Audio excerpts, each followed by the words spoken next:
In front of me I have the Realme 16 Pro, and today I will show you how you can go through the setup process of this device.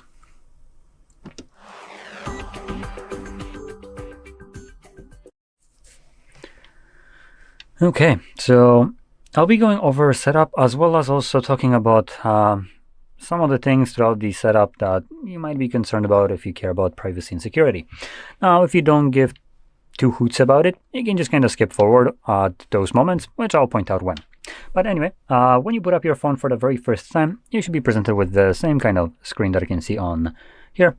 And we're just going to click on arrow. Now in here, we're going to be finding our desired language, which for me, it already selected English, and that's the one that I want to use. But obviously, if you want to change it, find whatever language you want to use. And I believe it chooses language based on the localization. So, though in this case, it would be actually incorrect considering I'm in Poland and it's English, so I don't know. Anyway, let's move on. Next, we have select region. Now, you can select the correct region, or you can be possibly maybe smarter, considering I have no clue if this works or not, and select some country that is part of European Union. Now, I'll be choosing Poland just because of that, which is it actually visible here? No, it's not. I already passed it. There we go. Poland, and reason for that logic right here is that Poland, or European Union, is more consumer friendly in terms of consumer rights. So typically when they make some kind of changes in the law, mandates, some things, those are usually more beneficial to the consumer, which is obviously not the case for the land of the dreams, US, where the land of the dreams is to basically screw you over without soap from behind and make as much money on you as possible. So in those cases, obviously, US is kind of bitchy about the fact that, oh no, Europe should just leave US companies alone. Let them do what they do, which doesn't really benefit us or even you if you're from US. It doesn't give you any kind of benefits. You're getting completely screwed and you're supposed to take it.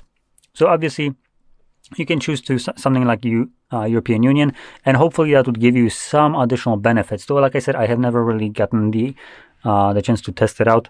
But what this would hopefully allow you to have or happen would be, for instance, when cases like the one where European Union forced Apple to open up the App Store to other people or other third-party stores. They kind of complied with it, and they did it eventually. So in this kind of case, they got even a better deal, which is absolutely moronic, because now you have third-party stores, but they still need to give cut to Apple, if I remember correctly, which is just fucking stupid. But let's just assume it went a little bit differently, like it's supposed to, where Apple opens up the store, and they don't get to make money off of other bullshit sales, because why the hell would they be? In this case, I can guarantee you that this kind of change would have been done only in European Union, and everywhere else it would stay as it was, which means opening our platform to other stores. Are you crazy? So yeah. So in this case, you might be able to select something like Poland or other country in Europe and have that change apply to you. Now, moving on, we have legal information. Now, and here we have user agreement, privacy policy, and data security. I'm going to just briefly talk about the data security, so if you don't care, you can skip forward. But it here states that data encryption is enabled by default on the device. You can erase all data by resetting to factory settings. Now, this basically means absolutely fuck all. This message is as though someone told you that the house has a lock. And that's about it. And you can unlock it whenever you want. Now, it's on its surface, it does give you some information, but if you think about it, that's cool. But there's a lot of kind of missing info. Where's the spare key? Who else can enter my house even though it has a lock? So This is basically the equivalent of it. This matters considering Android isn't necessarily the most safe kind of thing. Apple, in this case, would be a bit better for this. UK tried to force Apple to give them back access to the devices, which they refused, meaning that that device actually is protected. Android, on the other hand side, just gives you this bullshit right here and tells you, yeah, you have a lock, but for instance, UK can access it whenever they want without any kind of court proceedings to need a permission to do so. They can just do it willy-nilly whenever they want, and you don't even know. So that's great. And in this case, the fact that my device is protected or encrypted means absolutely nothing, considering who I want it to be protected from can access it whenever they please. So obviously for that purpose, this means absolutely all. And you don't really want to take this at any kind of value here. If you want security and privacy in your device, I can point you to something like Graphene OS or Lineage OS, which do tend to cater more towards that. These are basically different versions of Android that you have to flash onto this device, removing the one that comes with the phone. These ones will be much more protected, and the bullshit that you might hear on the news that, oh no, people that use Graphene OS are drug dealers. No, those are the people that actually like privacy, and just because you like your privacy to be private doesn't make you automatically a criminal. And to put that out there, usually the politicians making this argument are the same cunts that are basically excluded from the stupid ass laws that they enforce on you. So hey, if you like privacy, you must be a criminal. Okay, cool. The same law applies to you. No. Immunity. No, it doesn't. Huh? Like how the fuck is this even like logical? So with the same kind of argument, if you flip it over, that means that they must have something to hide. There must be criminals. Anyway, let's move on. Set up using another device. Let me just grab another device. You'll get this. There we go. It shows up automatically on your device if you have a Google account signed in. What you can do with this is just select cancel and ignore this. I'm going to quickly explain what this is, just so you have some kind of knowledge on what this is and what it allows you to do. So this is just an easy way to move data from your old device to the new one, but only data that is available to Google. So first thing it will tell you to do is basically move over your account. And if I remember, there's just like some quick little number confirmation that you need to do that. And with that Google account, obviously you get everything else that is assigned to that account, like your contacts, if you upload them to the cloud, photos, up to 15 gigabytes of them that are on the cloud, and applications that were installed on the other device through Play Store and only through Play Store. So in this kind of way, as a means of moving data from old device to this one, it's absolutely horrendous, and I recommend just skipping it. I'll be showing you at the end of the video a much better application that you can use for this purpose that works significantly better, gives you way more control, and doesn't need you to kind of upload your personal data to the cloud for Google to monetize just so you can get it moved to this device. We have this thing called a hotspot, which we can create between two devices. We don't need to move it to some other computer in the cloud and then pull it back from there to the new device. It's absolutely moronic if you think about it. So for this, we're just gonna do this. There we go, skip. And we can move on. And by moving on, we can now connect to Wi-Fi network. This step should be optional, so you can skip it if you want to, hopefully. Yes, we can. Though sometimes I'm saying kind of confused about this because some devices force you to connect to it.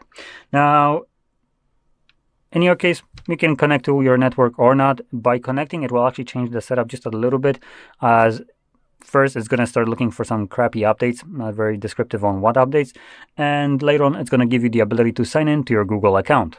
So that's about everything that is important about it.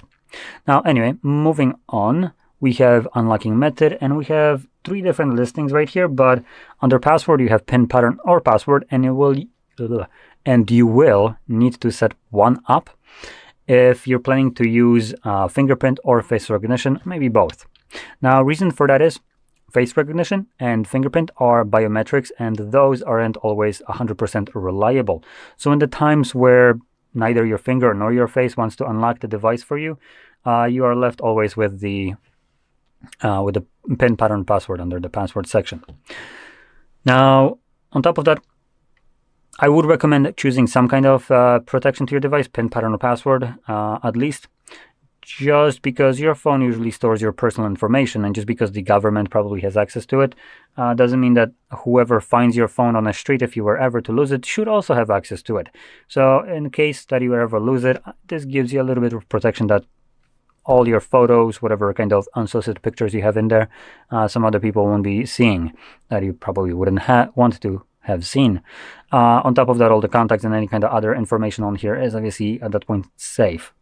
So I'm going to be choosing password and selecting pattern right here.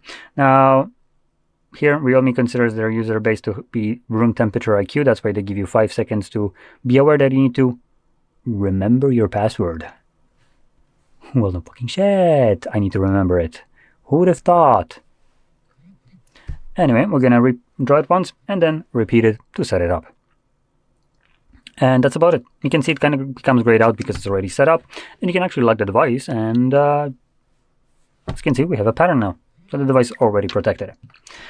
Moving on, Google services. Now here is the point where I'm going to talk a little bit longer about the security, privacy, and all that crap. So if you don't care, you can obviously skip it. There is not really much you can do. There is one thing that you can do, which I'm going to talk about. But most of these, I just want to kind of explain what it means and how this is kind of just a lie. So anyway, let's start off from the very top, which we have use location and allow scanning. Now, when you turn off location, allow scanning also becomes automatically disabled. And both of these things allow the device to basically do a couple of things. So location uses Wi-Fi or GPS to assess the phone's location, and it's used by, for instance, applications like probably Netflix, considering Netflix wants to know where you are located, so they can tell you that, oh no, you're not using, you're using your account outside of where you're supposed to be. But other applications, maybe things like Tinder, use it. So yeah, those applications will refuse to function if you don't allow them to access a location. And if you have that turned off in the settings, as you do have, if I just bring up my phone, as it's going to be easier, so I can actually pull it down. And here you can see I have location toggle right here, and it's on. So in this case, obviously it might be off, and in cases where you open up application that refuses to work without it for some god unknown reason, it will tell you that you need to turn this on, and otherwise it just won't proceed any further, and you're just kind of stuck on that application till you enable this, so the application can pull the location of your device, so they can, monetize the shit out of it. So anyway, that's the first one.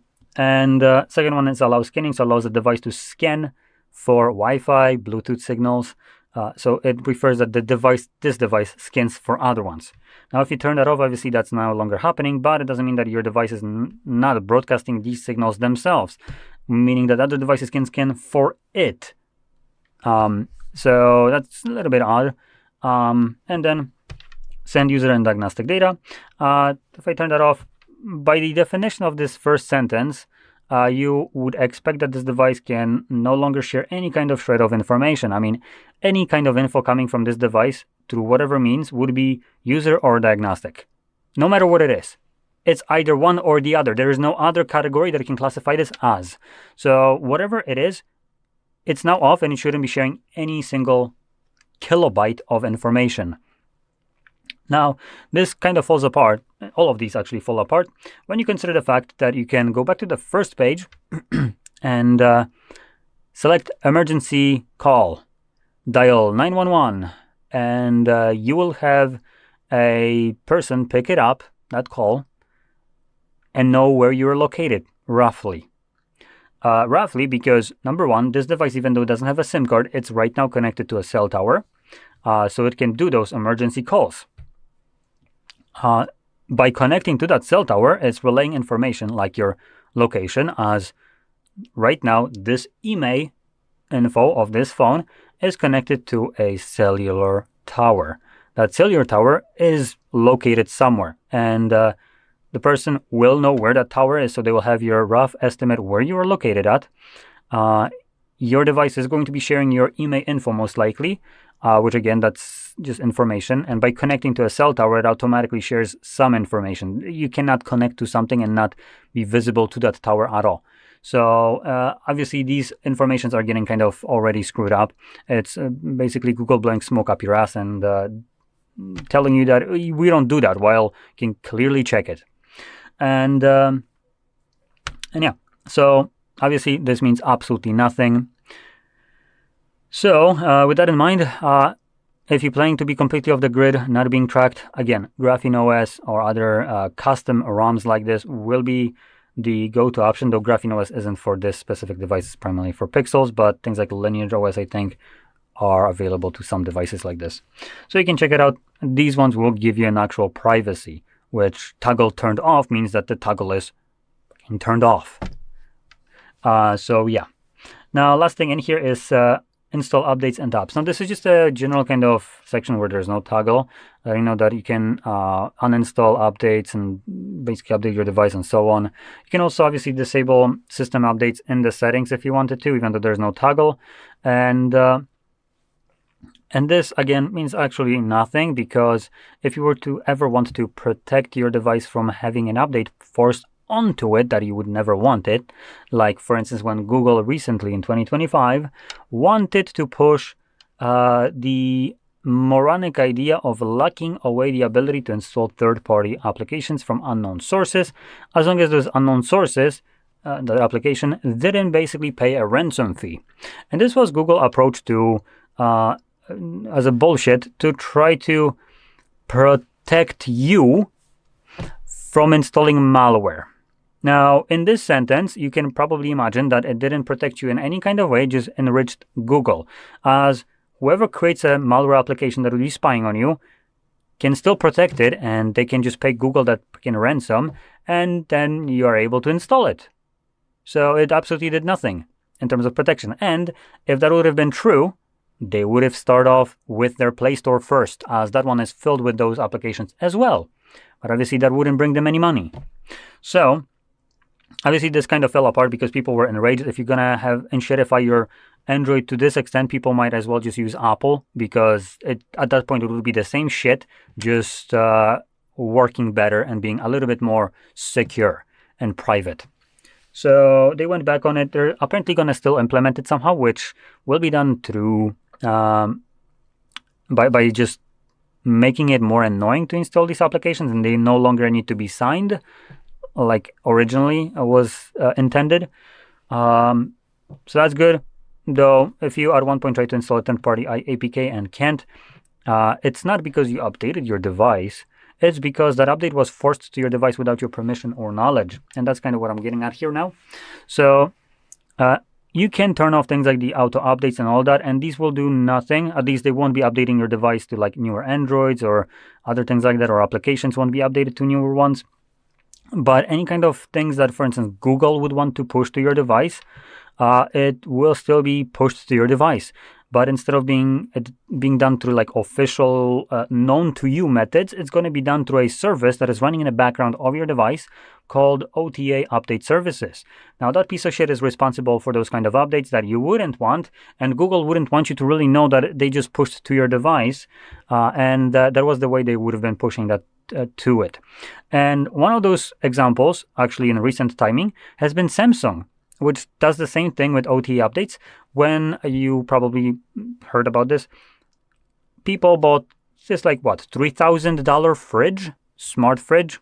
I mean, it's so smart that it can tell you, it's going to notify you that you left the door open, but it's not smart enough to close the door for itself. But on top of that, because it has a display, Samsung decided that, you know what, you spent $3,000 on a fridge, but that's not enough. We want to now give you ads so we can monetize that.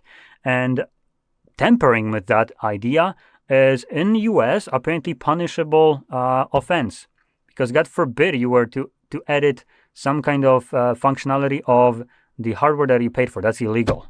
So that bullshit is basically was pushed to people's fridges through the OTA updates. Turning off updates on the fridge wouldn't have stopped it. It would still be pushed to it. So something to kind of this was basically like a reference to something that actually already happened.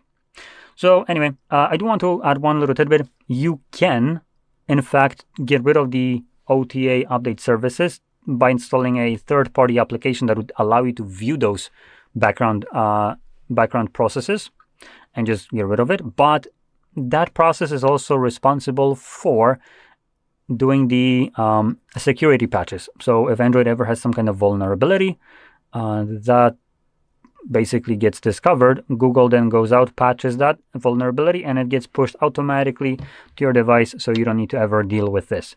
Obviously, these are usually serviced for, I believe, 5 years. That's the European Union law.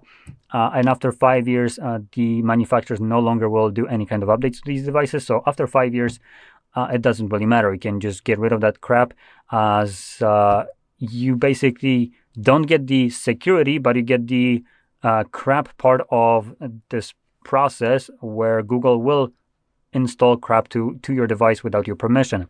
And that is a fact. If you have an older device and you open up something like even Play Store, it gets OTA updates there too. And even though the device already hasn't been updated for freaking years, you probably noticed from one moment to another that your Play Store changed the way it looks like without updating the application or anything. That's done to the OTA updates too. Now, anyway, let's move on, as I did waste a bit time in here. So moving on, we have recommended services, and we have services like auto update overnight, wallpaper carousel, intelligence search services, and global search, weather services, and so on. Now, there's only one thing that I want to talk about in here, which is going to be the thing at the very top right here, the wallpaper carousel. This one will be just kind of a explanation of what this is. It's a wallpaper that is kind of changing every time you do this.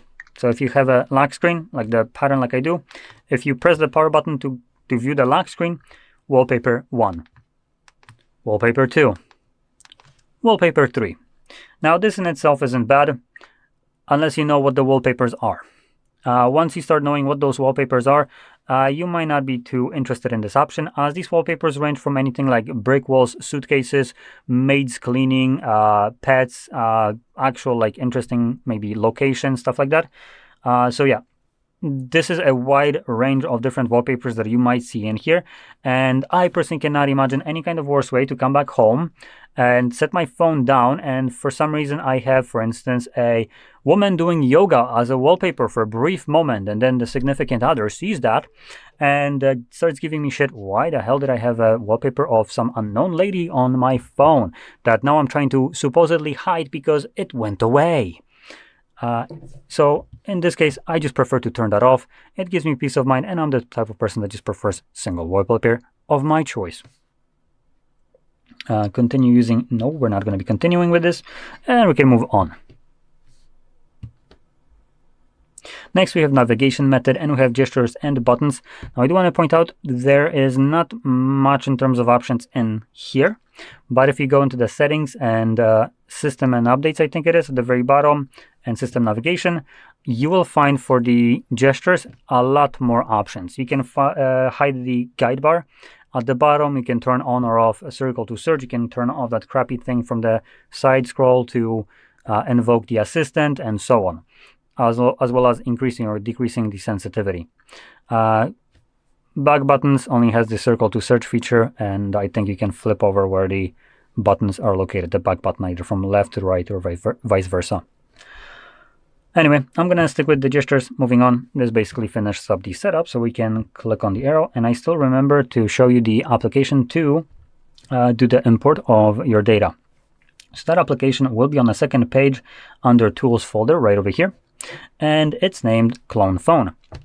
Now, this application is pre-installed on every Realme, Oppo, OnePlus, and Vivo phone. And these are all the same kind of parent company phones, so this application is the same for each one of them, and you can transfer over seamlessly data from one phone to another of this brand. Now, I'm mentioning that because if you have an old device that isn't one of those four that I just mentioned, let's say it's a Samsung instead, like I have one right here, I would need to download the Clone Phone application on this device through Play Store.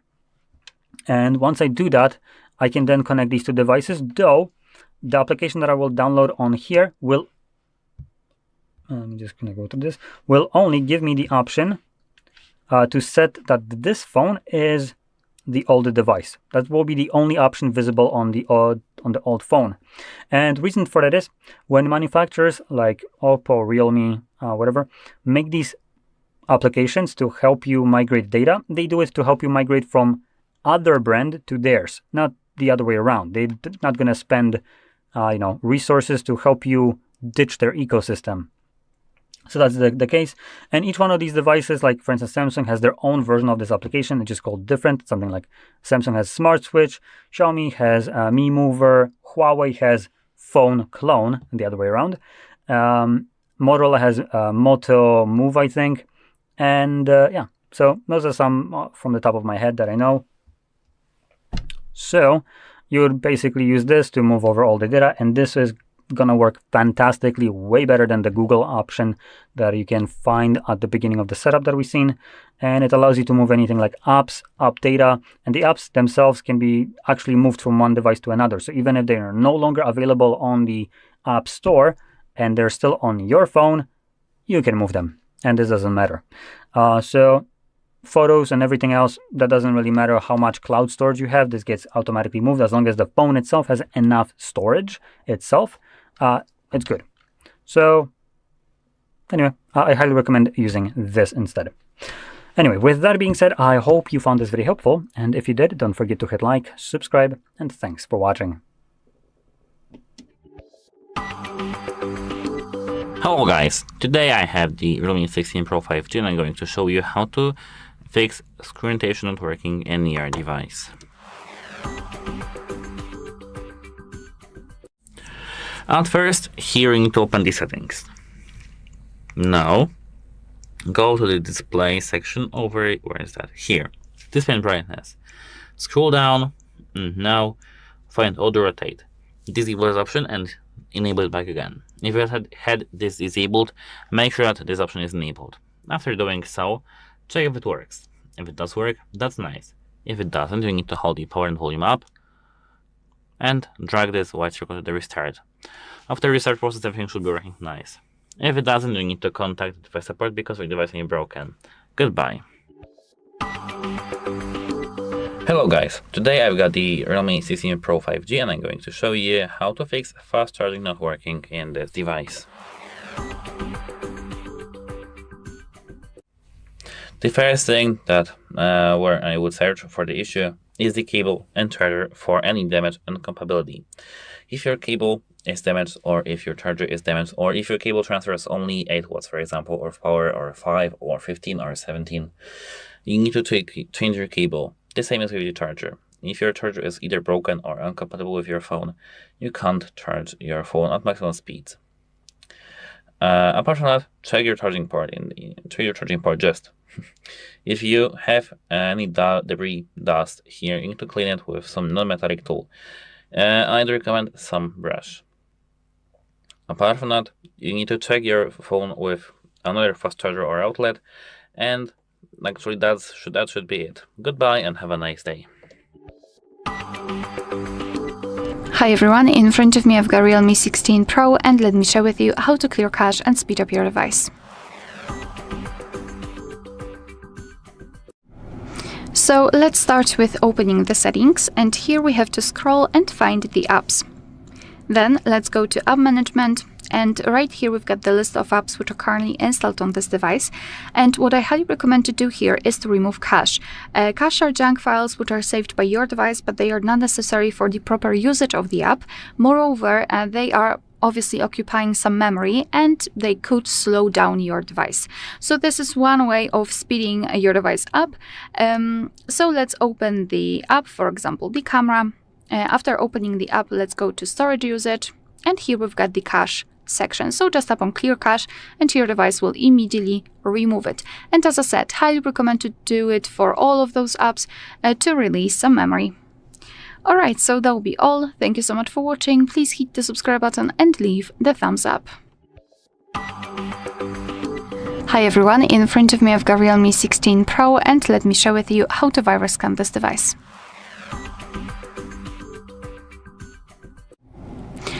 So first of all, we have to localize Phone Manager. This app is pre-installed on this device, so for sure you've got one. Just find it and then open it.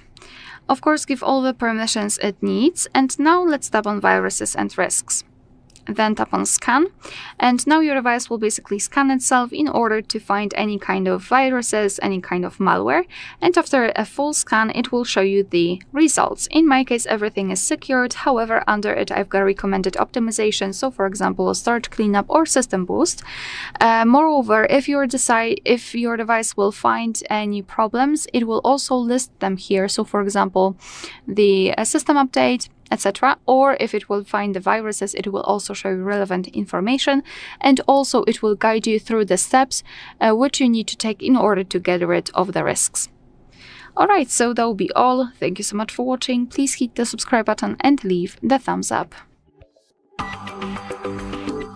Hi, welcome to HardReset.Info. In this video I can show you how to enable USB debugging on Realme 16 Pro.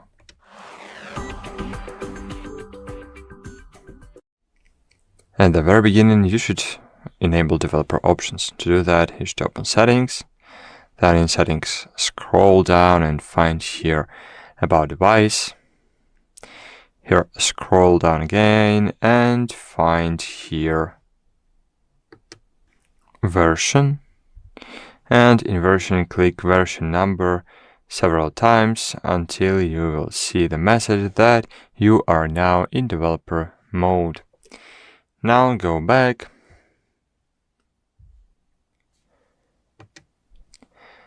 open System and Update, and here you will see developer options. Here scroll a bit down and find USB debugging and just enable it. Click OK, OK, and cool. That's it. Hope I helped you to find this feature, so please consider to leave a like and a comment below. See you. Hi, welcome to HardReset.Info. In front of me Realme 16 Pro, and now I'm gonna show you how to get rid of ads on your lock screen.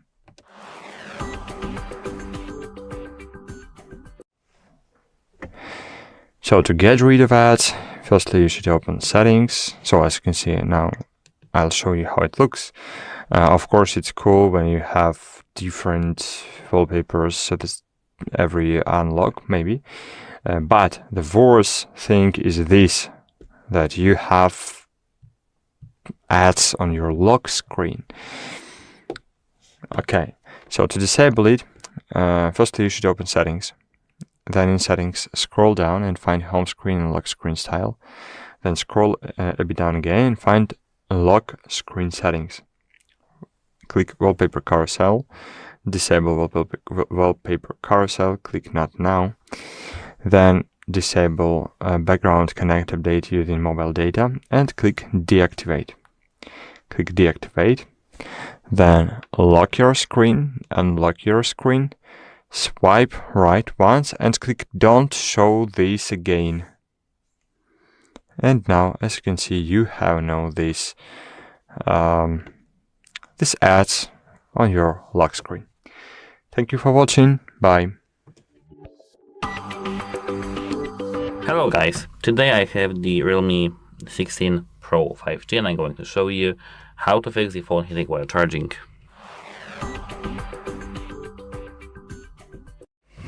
Remember, that's normal when you charge your device using the fast charging.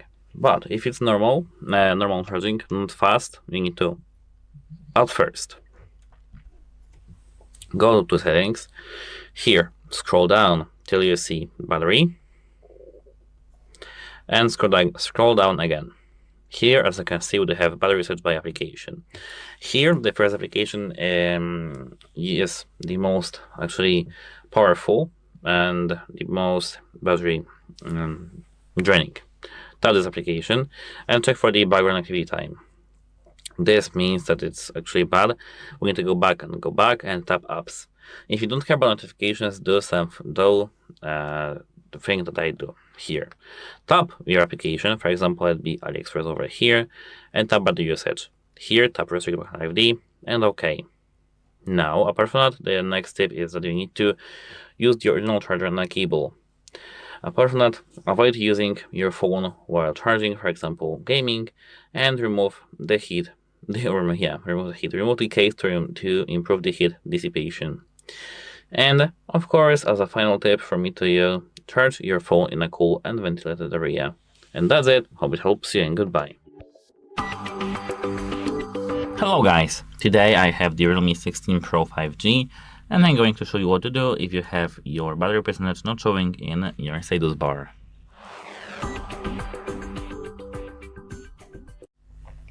So as I can see here in the battery icon, you should see your battery percentage. If you don't see actually it here, you need to tap at first settings, and here now you need to go to the battery. Now scroll all the way down and tap show battery level in the status bar. Here, battery percentage, tap it. You can select either the second one or the first one, but it looks like you prefer the second one. Now, if you are sure that you have selected this or this one of these two actually, if you are sure and you don't still have it, you need to now exit your settings and open here Play Store. Search and search. Here now you need to search for the battery widget and then search. Here now we do have this one from Thomas Hubalek. Tap this install button over here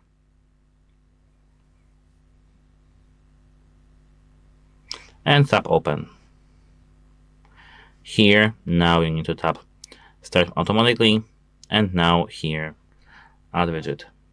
Here the first one, add, and now on the home screen you will have your battery percentage. If you don't see here your battery percentage still, you need to have some blank or something like that. You need to now try to restart your device. If after restart nothing helps, you need to contact the device support because your device may be broken. Goodbye. Hello guys, today I've got the Realme 16 Pro 5G phone, and I'm going to show you how to fix all the brightness not working in this device.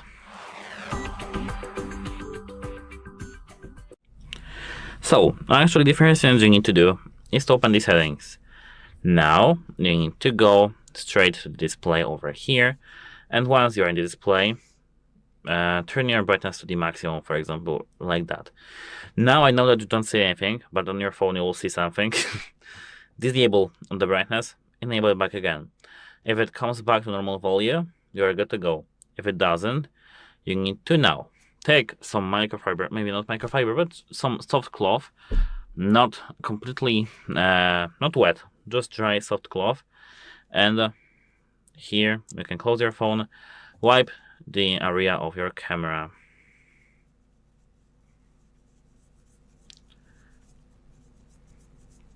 Now you should be able to use your auto brightness. Let's do the same test. Open the settings, go to the display brightness, turn your brightness to maximum, disable, enable. As I can see, it works. If it doesn't work for you, you need to now hold the power and volume up buttons and hold this white circle to the restart. Now you need to just restart your phone. Now as I can see, we are good to go. And let's check if the other brightnesses work. Settings, silent brightness, increase, enable, disable, enable. As I can see, mine works. If your option works, that's nice. If your phone still doesn't work and your brightness, adaptive brightness doesn't work, you need to go back and scroll all the way down. System update, backup and reset, reset phone, reset all settings. Here, drag your lock pattern or enter your passcode, or of course fingerprint. And now you need to adjust all the phone settings to your own preferences, but your brightness should work. If it doesn't work for you, you need to contact device support because your device may be broken. Goodbye. Hello guys, today I've got the Realme 16 Pro 5G, and I'm going to show you how to fix the Wi-Fi not working in this device.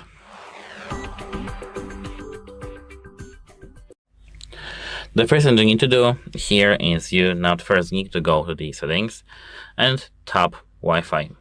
Here, if you have your Wi-Fi disabled, make sure the Wi-Fi is enabled and you will be good to go. And if it's enabled, switch it off, and after some time, switch it back on. Everything should be working fine now. If it isn't working fine still, you need to now tap this info icon near your saved network, not connected but saved, tap Forget, and Forget, remove. Then select your network or the other one and try to make a connection.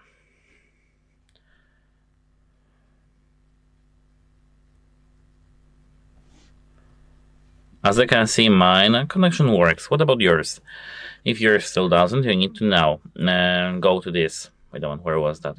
Here, go back and scroll all the way down. Here, tap System and Update. Here, Backup and Reset. Reset Phone. Reset Network and Bluetooth Settings. Here now you need to verify your identity with the pattern or the fingerprint or Face ID.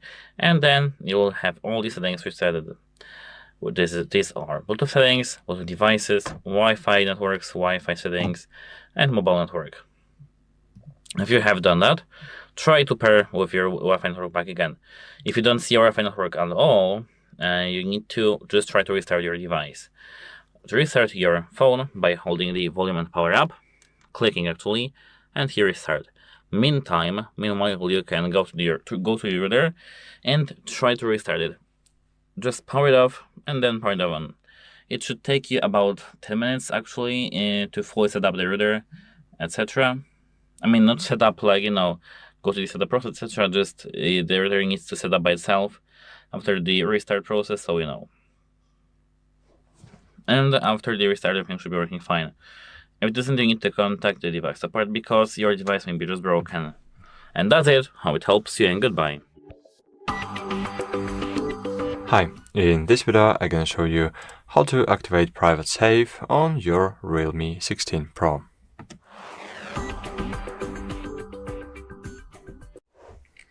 At the very beginning you should open settings, so open the control panel and click on the settings button. Then scroll a bit down and find here security and privacy. Click on it, then scroll a bit down and here you'll see private save. Click on it. First you should set the security password. In my case it will be a simple one. And here you should select some of recovery options. For example, recovery email, linked account, or question. So I want to use question, for example, QWERTY. Okay, and now I can use private save. What it means? It means that I can save some images. I can save images to this folder, for example. As you can see right now in my photo gallery, there are 4 photos here, right? But now when I'll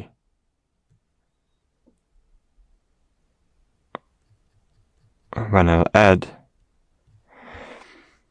photos to my private save, I can add this too, for example, and click Set as Private. Those photos are not visible in my photo gallery, and I can find them only here in settings in the private save. You can open settings and, for example, add home screen icon to your home screen, and now on your home screen you have private save. And by entering the privacy password, you can see all your hidden materials. That's it. Thanks for watching. Please consider to like this video and subscribe to our channel. Bye. Hello everybody, welcome back to HardReset.Info channel. In today's video, I'll show you how to fix microphone not working on your Realme 16 Pro 5G.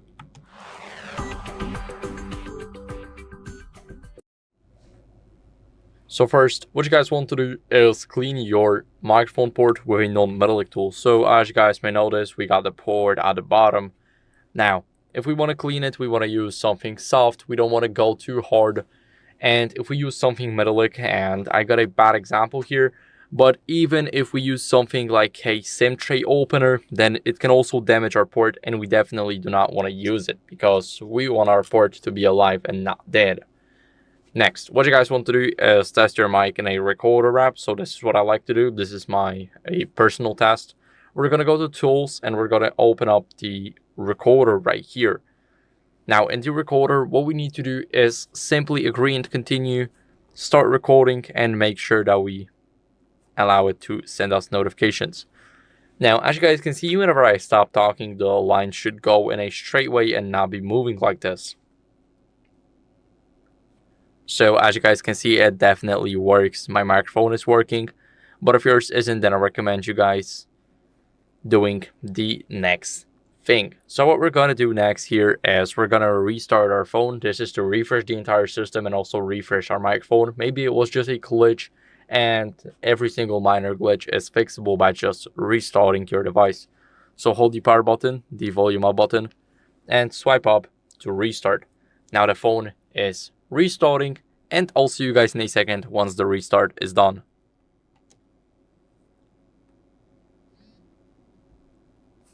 Now, after the restart, let's quickly unlock our phone, and then what we're going to do is, as a last resort, we're going to update our software. So, we're going to go over to the settings, now scroll down to System and Update, and here click Software Update. We need Wi-Fi for it to check for updates. As you guys can see, it's checking right now. My version is up to date, but if yours isn't, then I recommend you guys updating it. It's very important to keep up with the latest version. So, that's it for the video. I hope it was helpful. If it was, then leave a like, subscription, and a comment, and I'll see you in the next one. Bye. Hello everybody, welcome back to HardReset.Info channel. In today's video, I'll show you how to fix touchscreen not responding on your Realme 16 Pro 5G.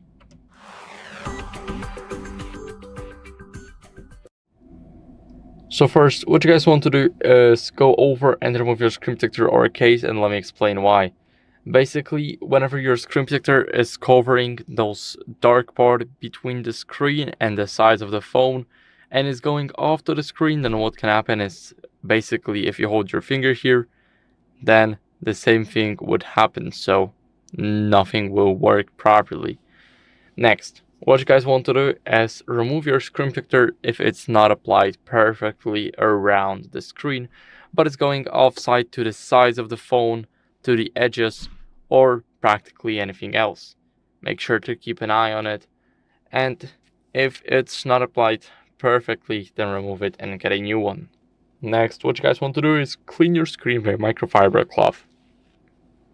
So, I got the microfiber cloth right here. Now we're gonna give it a few swipes, so 3 to 4 swipes is definitely enough. And after that, what you guys want to do is simply force restart your phone.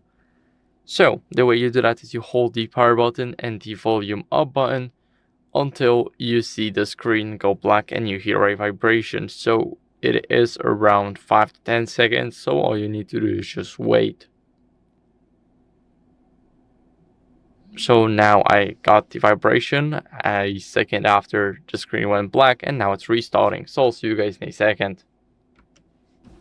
Now, after the forced restart, what you guys want to do is, as a last resort, update your software to fix any software glitches. So this might be software glitch that your touchscreen is not responding properly or not responding at all. It's normal and it counts as a software glitch. So now go over to the settings, system and update, and software update. Here it will check for updates automatically. All you need is Wi-Fi connection, as you guys can see here.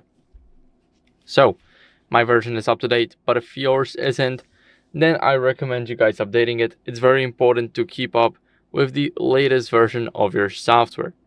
So that's it for the video. I hope it was helpful. If it was, then leave a like, subscription, and a comment, and I'll see you in the next one. Bye. Hello, in this video I'm going to show you how to unlock Realme 16 Pro 5G without password.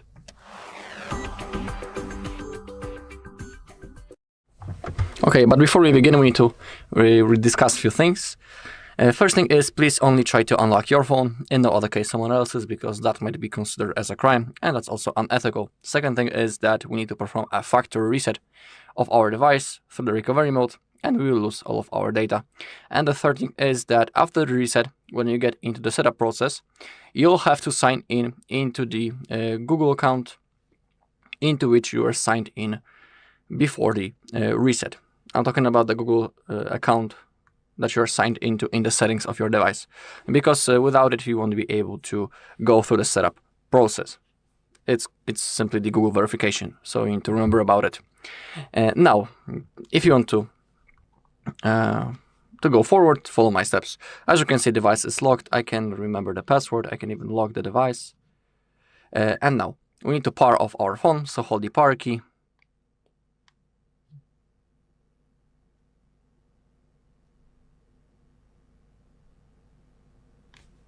If the menu doesn't pop out, hold power key and volume up, okay? And now click on power off. Okay, now to enter recovery mode, we need to hold power key and volume down at the same time until we see the Realme logo. When it appears, we can release the finger from power key, but we need to keep holding volume down. So, start holding. Now release the finger from power key, but keep holding volume down.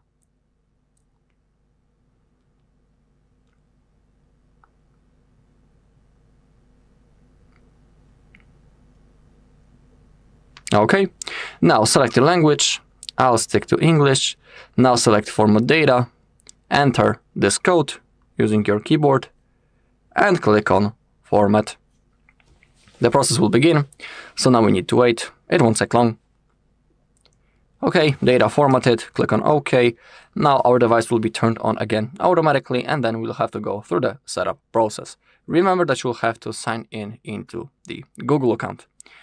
Alright, and that's all in this video. Thank you all for watching. If you found this video helpful, please leave a like, comment, and subscribe. Hello guys, today I've got the Realme 16 Pro 5G and I'm going to show you how you can easily fix no SIM card detected in this device.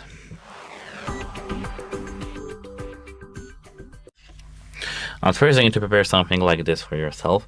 This is the SIM card tray opener and you get one with your phone in the box. Once you get that, you need to at first turn your phone like this. Once you do that, you need to find this hole over here. You need to put this needle, this SIM card opener into this hole and with some strength to get out the SIM card tray. Now it's done. Let's get it out. And now, three things to do. The first thing, try to take out the SIM card tray and put it back again to your phone, and everything should be nice. If it doesn't here or here, the second thing you need to do, try to clean your SIM card over here with some microfiber cloth without any, of course, alcohols, etc. Just simple cloth. The third thing, if it still doesn't work, try to change from SIM 2 to SIM 1 or from SIM 1 to SIM 2, of course, port. From here to here or from here to here. Now, after doing so, everything should be working nice.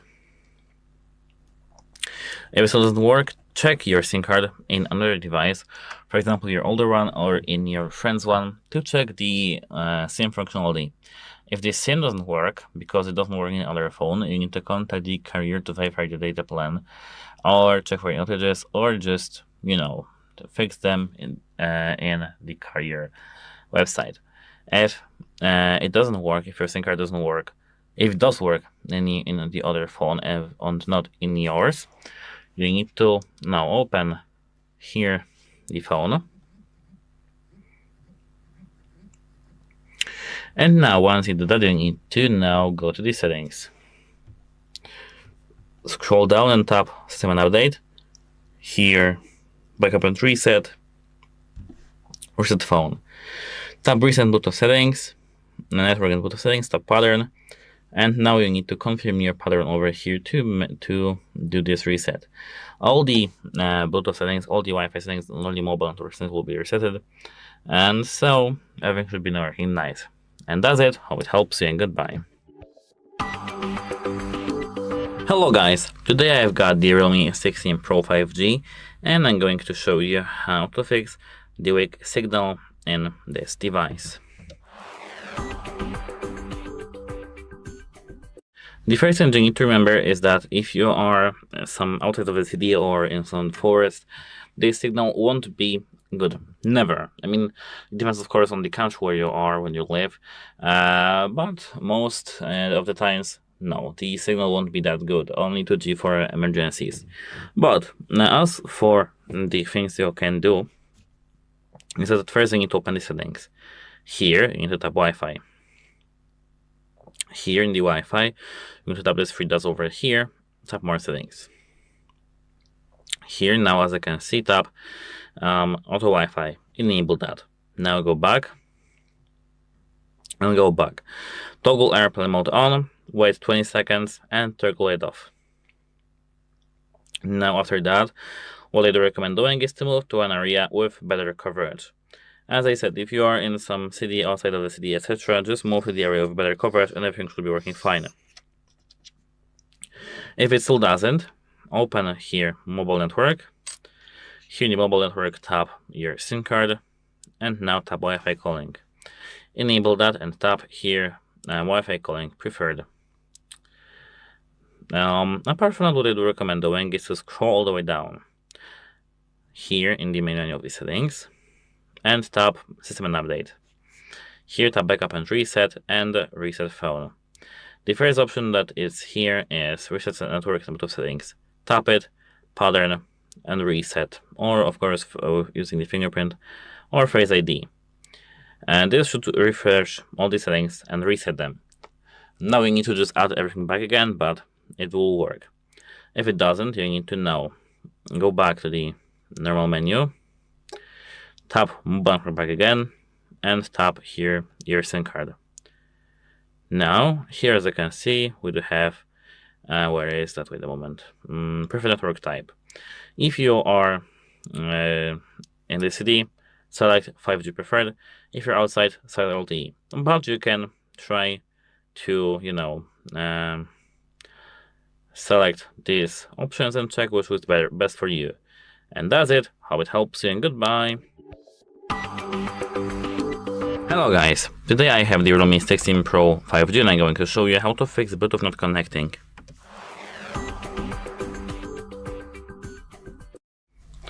At first, to fix the Bluetooth not connecting in this device, you need to open the settings. Now, what you need to do is to go straight to the Bluetooth. And now, if you have your Bluetooth turned off, like I do, you need to make sure this is turned on by tapping on the option. If you had it enabled, turned on, tap the Bluetooth and disable this. You need to just restart the connection. Now, it's enabled. Once you have done that, you need to try to make a connection. If the connection can't be done, you need to tap here on your device, paired device of course. This should be in the saved devices list. You need to tap your device, forget it, and try to pair to this device back again. Just a simple forget, repair should be done, should be working fine for you. If it doesn't, you need to now hold the power volume up, click actually, move this wire security restart, and restart your phone. The same thing you need to do with your device, Bluetooth device. If these are headphones, it's easy. If these are speakers, this is easy. Just restart your device.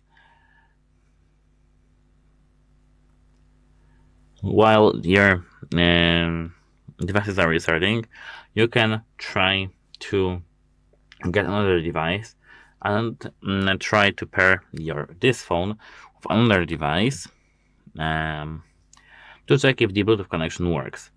If all Bluetooth doesn't work, you need to go to the settings, but let me talk about this in a moment. If your device doesn't work, you know what to do. I mean, if the connection can be done, it means that the Bluetooth device is the problems with this device, and you need to contact device support for this device. Now let's move back to our phone.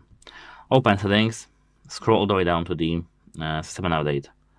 Here, now you need to tap backup and reset and reset phone. Tap not reset all settings, reset. Network and Bluetooth settings. Pattern on fingerprint. Now you need to make your fingerprint over here or pattern. Once you have done that, you will lose all the Wi-Fi networks, all the Bluetooth connections, etc. But you probably will able to connect to your device. And that's it. How it helps you, and goodbye. Hello everybody, welcome back to HardReset.Info channel. In today's video, I'll show you how to fix speaker not working on your Realme 16 Pro 5G.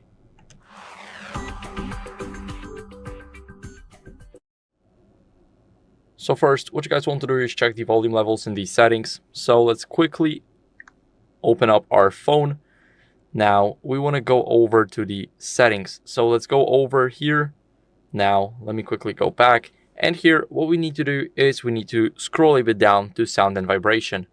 Now, in sound and vibration, make sure that you increase all of the volumes right here.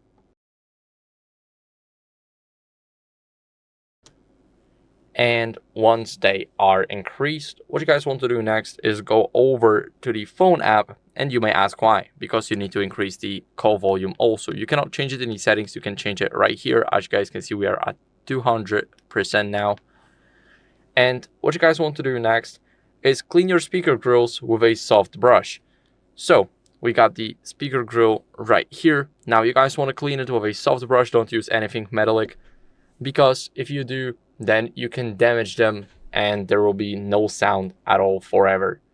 What you guys want to do next is go back into the settings. Now leave the sound and vibration and go to Bluetooth. Make sure that Bluetooth is disabled and that there's nothing here except for the Bluetooth and a gray switch, because we need to make sure that audio is not rerouted anywhere else or that no device is connected to our phone. Next, what we're going to do is we're going to restart our phone to refresh the entire system to get rid of any minor glitches. So we're going to press the power button, the volume up button, and swipe up to restart. Now the phone is restarting, and I'll see you guys in a second once it's done restarting. Now, after the restart, what you guys want to do is go over and, as a last resort, check for software updates. So let's go over into the settings. Now scroll down until you guys see System and Update. Click here, and now go to Software Update. It will check automatically. All you need is Wi-Fi connection. My version is up to date, but if yours isn't, then I recommend you guys updating it. It's very important to keep up with the latest version, because on the older versions you get a lot of glitches. Now on the new ones, they are getting rid of it. So you need to update your software, and that's it for the video. So I hope it was helpful. If it was, then leave a like, subscription, and a comment, and I'll see you in the next one. Bye. Hello guys, today I'm going to show you how to fix the fingerprint sensor not working in your Realme 16 Pro 5G.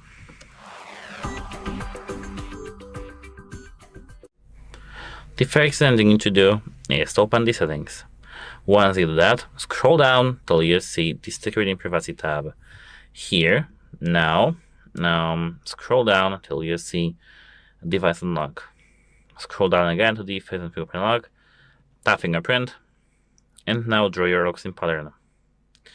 Here, tap this 3 dots, delete. Now tap add a fingerprint. Add now. Scan your finger once again, or if it's a hardware issue and you have some here errors, or it's just not working and you need to contact the device support because your device may be broken. But if it works, just scan your finger here. Do everything that they want, for example, enroll fingerprint edges.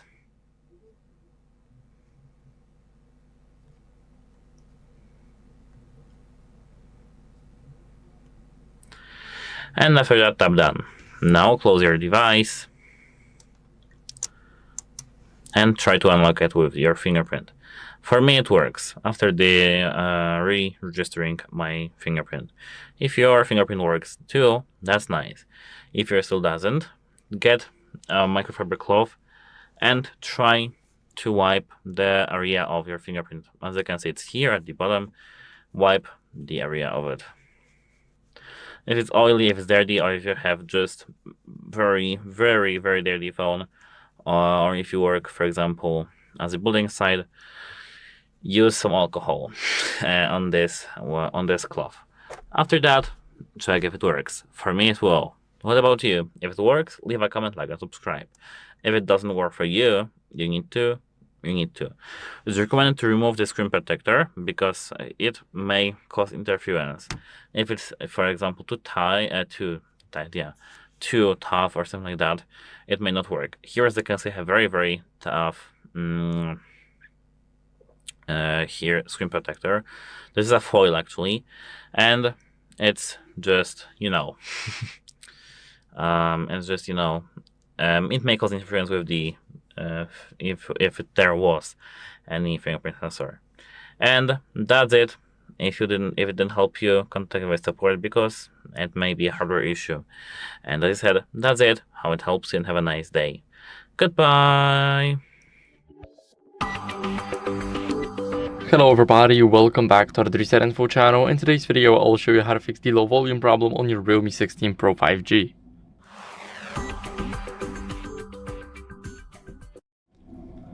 So first, what you guys want to do is adjust the media and the call volume, and the way you do that is if you want to adjust the call volume, you open up the phone app and here you press the volume up.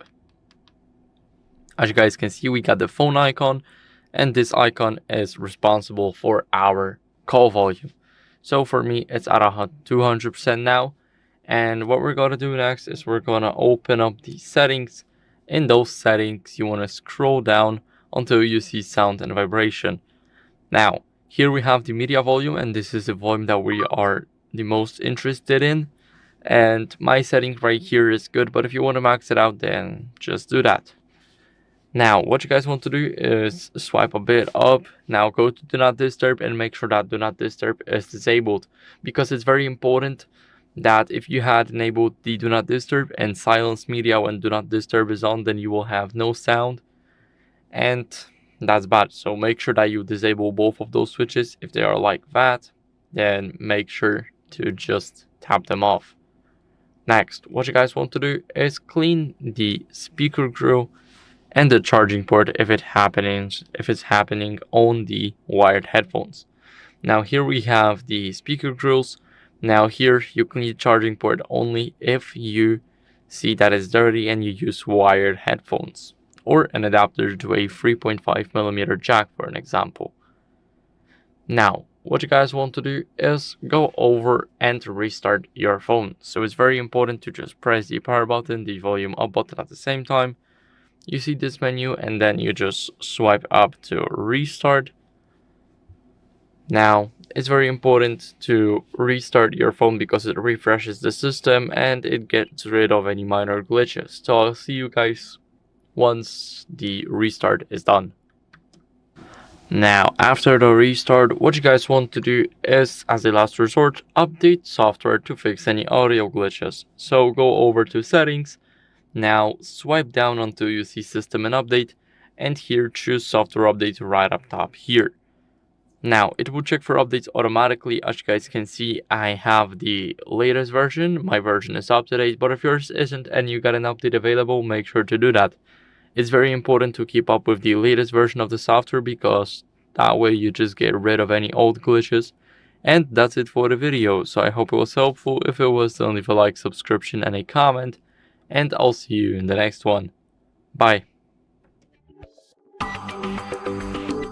Hello everybody, welcome back to the HardReset.Info channel. In today's video, I'll show you how to fix no sound during calls on your Realme 16 Pro 5G.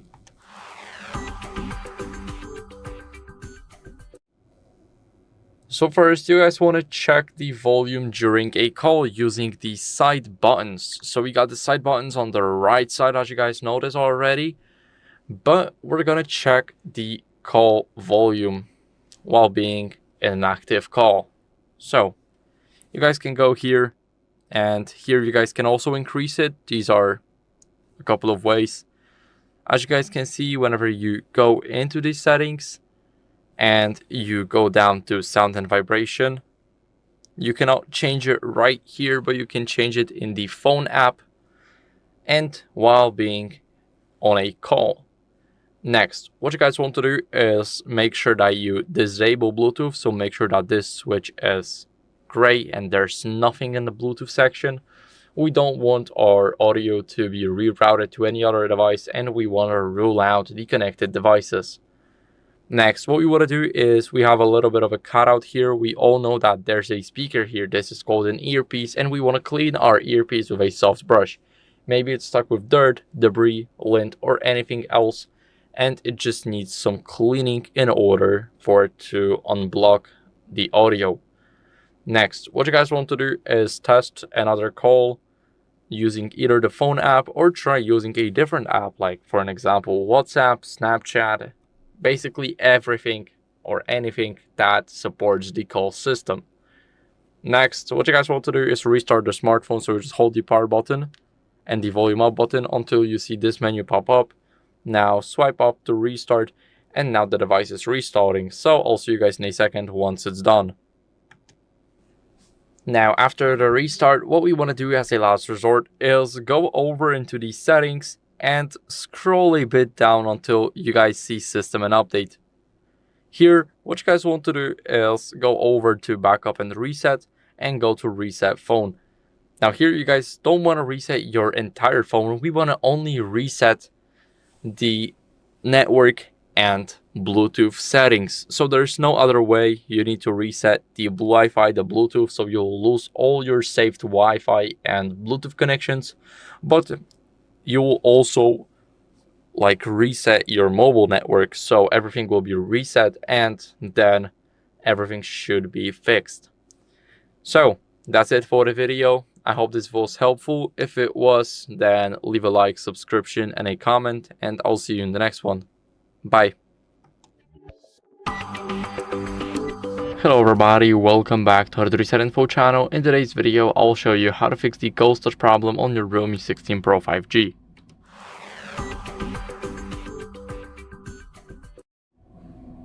So first, what you guys want to do is remove the screen protector or a case, and let me explain why. Basically, the ghost touch problem is where there's a touch, but you didn't do that. So for example, this, and you just have to click away from it here. Now, this can happen like this, or like this. It will open a random app. Now, what you guys want to do is remove the screen protector, because if it's not applied properly on the screen, it's going off to the sides of the phone. So for example, you don't got a case on, then it's going off to the bezels and then covering even a tiny edge here or the side here, then it can already cause some problems. Now, for the case itself, what you guys want to do is if it goes over the bezel, so the dark side between the screen and the phone edge, then what can happen is right here, your case is touching the screen, and something like this can happen. Your screen will become unresponsive, or simply you won't be able to touch anything because there's a touch already doing stuff instead of you. Now, what you guys want to do next is clean the screen to remove any debris or moisture, and of course, as a bonus, a fingerprint. Here we get rid of fingerprints by using the microfiber cloth. So you just swipe, let's say 2 or 3 times, and your screen should be shiny. If not, then swipe more. And after that, what you guys want to do is restart your phone to refresh the system. So this will get rid of any minor glitches.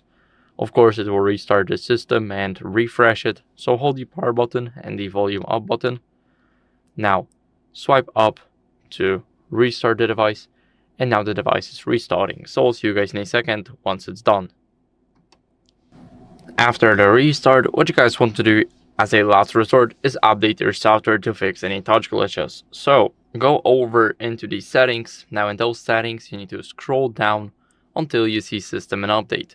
Here you need to click software update, and then it will check for updates automatically. All you need is Wi-Fi connection for it. As you guys can see, my version is up to date, but if yours isn't and you have an update available, you will have a button here to update your software, to download and install the newest version. So if you do have it, then make sure to install it. It's very important to get rid of any old glitches on your device. So that's it for the video. I hope it was helpful. If it was, then leave a like, subscription, and a comment, and I'll see you in the next one. Bye. Hello guys, today I'm going to show you how to fix the mobile data not working on your Realme 16 Pro 5G.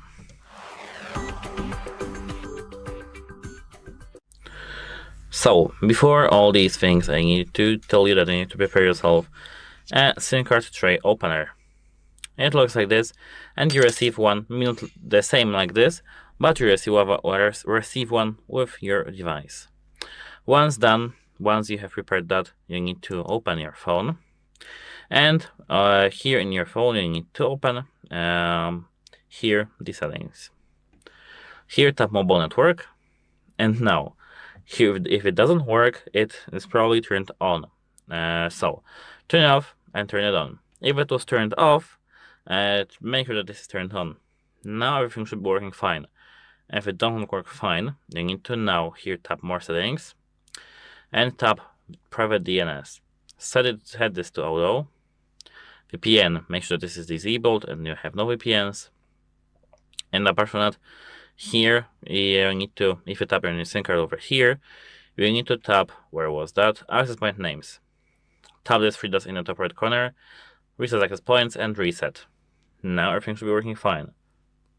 If it doesn't work fine now you need to close your phone, take the SIM card to opener, and put it in this hole over here. Over here. So, as you can see, let's do something like this. Put this and use some power. Don't use needles or some wooden things to do so. Use only the SIM card opener. Here, now, the SIM card is over here. Make sure that this has correct placement, it doesn't fall out, because here in this one, as you can see, it can't fall out. Apart from that, try to clean this with some microfiber cloth. I will do this right now over here like this.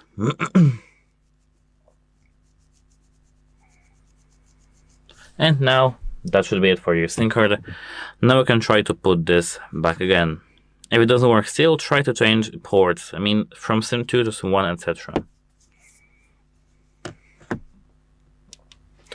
Now everything should be working fine. If it isn't working fine now, you need to open here your phone, and here tap the settings. Scroll the way down to this is an update. Tap backup and reset. Tap back, reset phone over here. Reset network and Bluetooth settings, and now pattern. Or of course fingerprint or Face ID. This will reset all your Wi-Fi, all your Bluetooth and other mobile network settings, and this is actually helpful. If you have done that and nothing works now, you need to hold power and volume up and drag this white circle to the restart.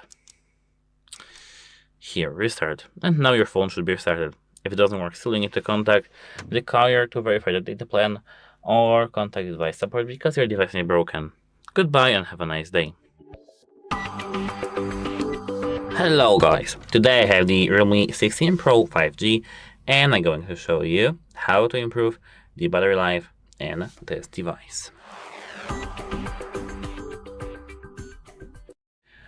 So, the first thing that you need to do is to go to the settings in your device. So, once you have gone and entered the settings, you need to scroll down. Scroll down and tap battery.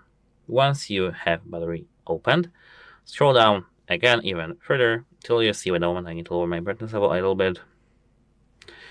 So, till you see here, battery set by application.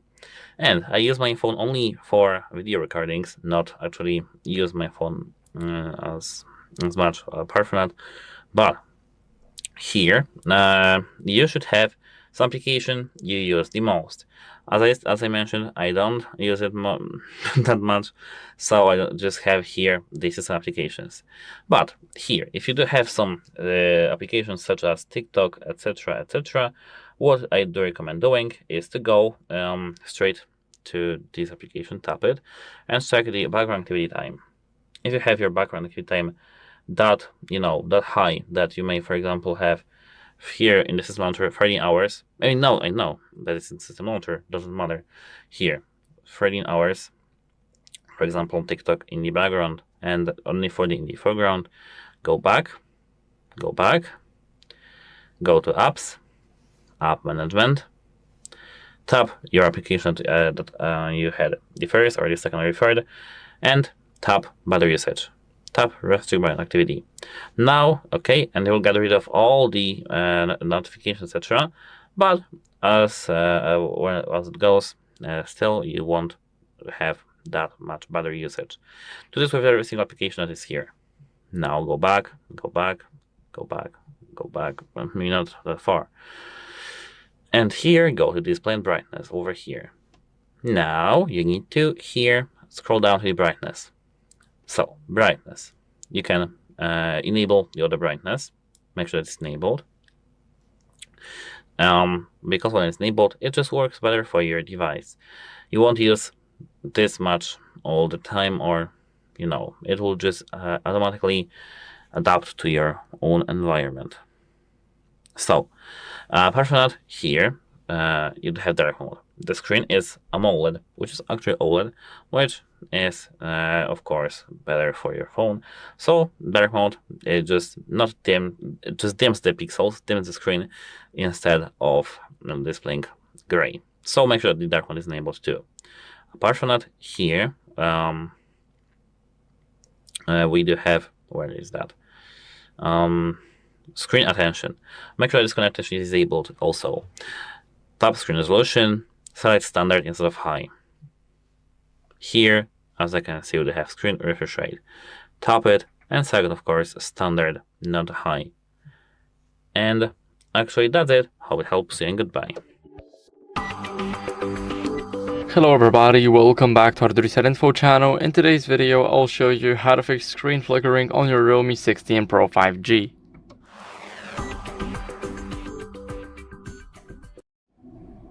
So first, what you guys want to do is adjust the brightness in the settings. This is a very important first step. We're gonna go to the settings and now go to display and brightness. First, you guys want to make sure that auto brightness and extra brightness is disabled. Now, this is because whenever we put auto brightness, as you guys can see, it makes our screen very, very, very bright, and we don't want it. Now, I feel like this brightness right here is the best for the camera too. So, since we've disabled auto brightness and we've set up our manual brightness right here, what we're going to do next is we're going to download the screen dimming app from the Play Store. So, go to search and type in screen dimmer and then OLED saver. So here, as you guys can see, we have the first app.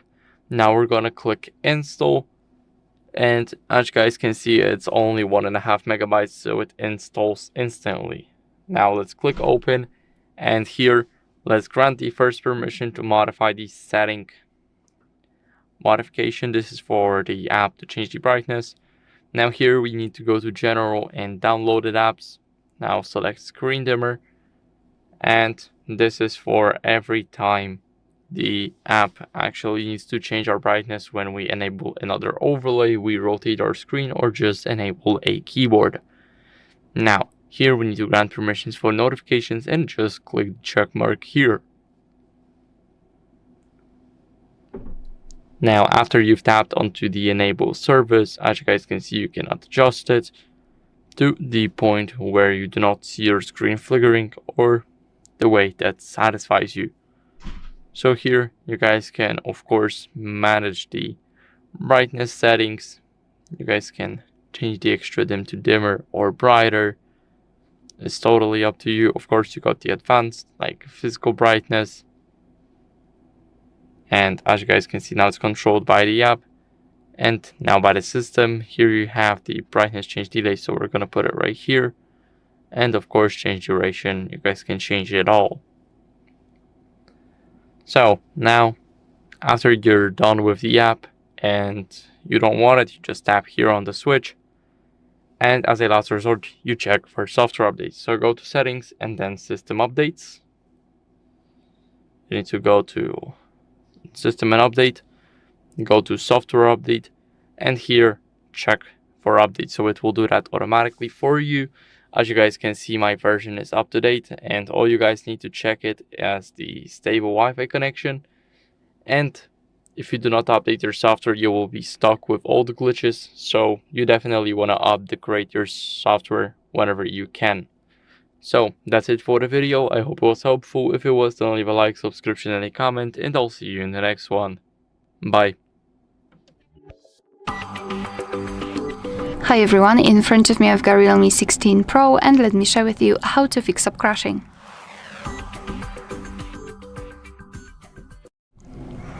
Alright, so probably we all know the situation where we are trying to open the app and it just doesn't want to cooperate with us. So I'd like to share with you some tips thanks to which you could fix that. So the first one is to open the app info. So let's pretend I've got problems with Google Chrome. So tap on it and hold it, and then tap on more features and go to app info. So right here, the first thing I highly recommend to do is to go to storage usage, and here we've got the cache section. Cache are junk files which are saved by your device, but they are not necessary for the proper usage of the app, and sometimes they also might interfere. So just tap on clear cache and your device will immediately remove them. Moreover, I highly recommend to also tap on force stop, because sometimes if the app is working in the background, it was not fully powered, it was not fully turned off. Trying to turn it on again might, interfere. It could just have some problems. So just tap on force stop, and now you can try to open the app. And usually those two steps will work. They will fix the issue. If not, it means that the issue is a little bit deeper. So I highly recommend to check for the updates. Make sure that you've got the internet connection and preferably Wi-Fi, and then go to the Play Store. You'll need to be logged in, so you can do it after entering the Play Store, or you can do it using the phone settings. It's up to you. You can also check our tutorial of how to add or remove a Google account in this specific device, so you can follow that. And if you're in the Play Store, just tap on search, tap on this bar here, and enter the name of the app. It will be a little bit faster rather than looking for it in the list of updates. Here we've got our results, our Google Chrome, and as you can see, if the update is pending, your device will show you this information. So highly recommend to simply tap on update, and your device will download the newest version and overwrite it over the older one. And to be honest, this is the most reliable way of fixing the crashing issue. However, sometimes updating the app also could cause different problems with the misbehave, etc. It is because of this overwriting thing. So in that case, I recommend entering the Google Chrome here, or you can do it using the phone settings, and basically uninstall it. So here we've got the option uninstall, so just tap on uninstall, let it uninstall fully, and then install it again. It will work because you will not overwrite the newer version over the older one, but you will directly download and install the newest version without any kind of, overwriting thing, and it should help. And as a last resort, I also highly recommend to check for the system updates, because sometimes if we've got new apps, the newer version of apps, they might have some problems running on the older system. So just go to the settings, scroll all the way down and find system and update, and tap on software update at the top. And now your device will check for the updates. And if you've got any kind of update, I really highly recommend to simply download it and install, not only because it will fix the issue with the app, but also for the security. Alright, so that will be all. Thank you so much for watching. Please hit the subscribe button and leave the thumbs up. Hi everyone, in front of me I've got Realme 16 Pro, and let me share with you how to turn off ads and their personalization.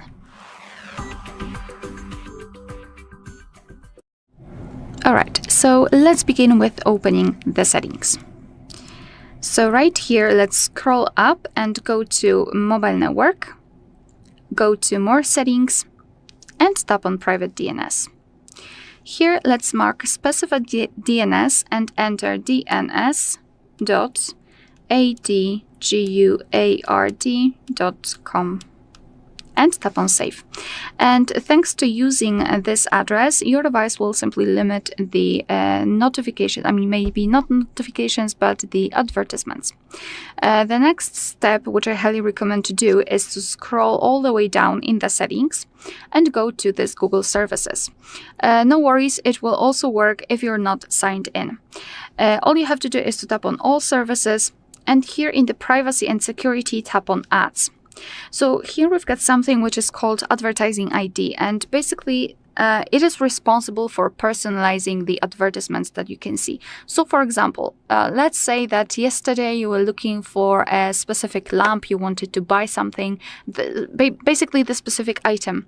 And from that moment, your device will show you the advertisements which contain this specific item, or maybe different versions of the item, or different offers, different websites from which you can simply buy this item. And this is how Advertising ID works. So it basically saves what you're looking for, and then it will show you advertisements that are personalized for this specific item.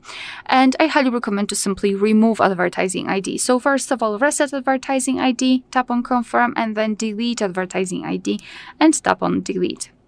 Thanks to it, your advertisements won't be that much personalized. It will not limit the amount, but the personalization, which is also a great result.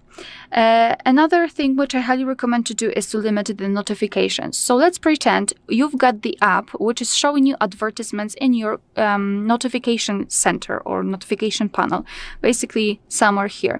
It means that you can limit the advertisements thanks to limiting the notifications. So let's pretend I'm receiving a lot of advertisement notifications from Play Store. So just tap on the app and hold it, then go to More Features, basically tap on App Info. Then let's go to Manage Notifications. And here, after scrolling down, you can see that the notifications are divided into different categories. So for example, payments, deals, and recommendations. And what I highly recommend to do is to try to find the category which kind of resembles you about the advertisement. So in my case, yeah, those payments, deals, and recommendations sounds like the advertisement. So just tap on it and then tap on the switcher next to Allow Notifications, thanks to which your device will simply limit that kind of notifications. Obviously, if you do not need any notifications from this app because it is a game or whatever, then you can simply tap on the switcher right here next to Allow Notifications, and it will completely turn off all of them. But obviously, it is not possible. Usually it is not possible. And as a last resort, I also highly recommend to check the ad blocks that are available in the Play Store. And I'm not really talking about the ad blocks that are specified for the browsers, but nowadays we've got different options, like for example, the ad blockers for the whole content or ad blockers for the Android, so for the whole system. Alright, so that will be all. Thank you so much for watching. Please hit the subscribe button and leave the thumbs up. Hello, in front of me I have Realme 16 Pro 5G, and in this video I'm going to share with you 5 reasons why it's worth buying this phone.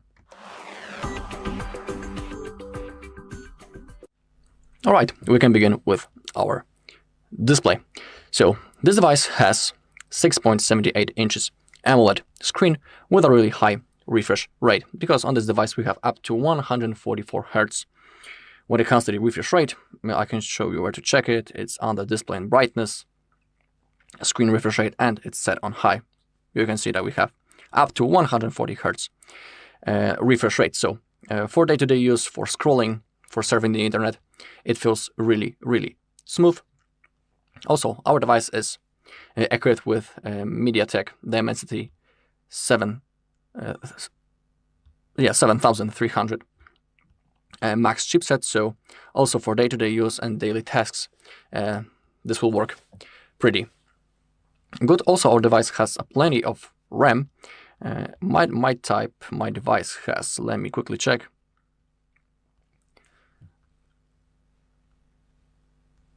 Yeah, I have 8 GB total, but I have 10 GB of the virtual RAM, the RAM expansion. So thanks to that, our device can handle a lot of tasks during the day.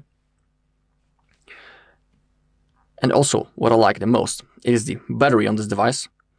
Mine has 6,500 milliampere hours, so our device will last the whole day on one charging. So there's no chance that your battery will be dead during the day if you, for example, charge it through the night. So I don't know what you have to do to drain this battery.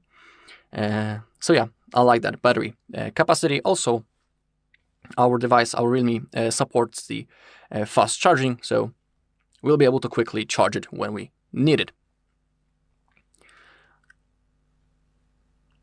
And also, what I like on this device is the cameras, because we have 200 megapixel primary camera, also pretty high zoom level, up to 30.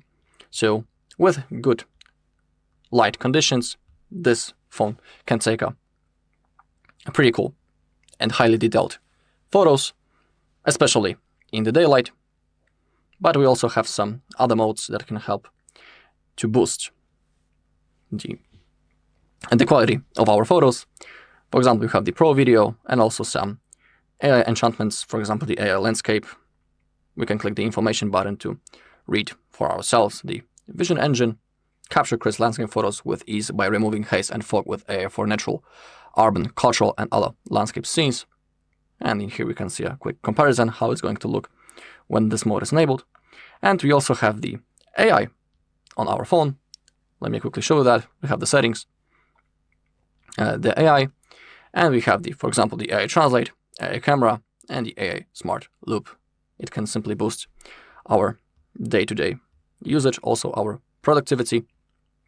And maybe a quick example, we have the Smart Loop that was on the list. So now let me quickly show you how you can use it. For example, you can take a screenshot, then quickly grab it, just like that. And now if you go to the edge, you can enable the Smart Loop. In here you have a whole list of apps that you can use. You can also spin the loop, and you can quickly copy that screenshot into all of those apps that are in the Smart Loop. Thanks to that, you can save some time, and also you can do various things with it. Same thing with the text. You can quickly grab it and, for example, paste it into one of those apps.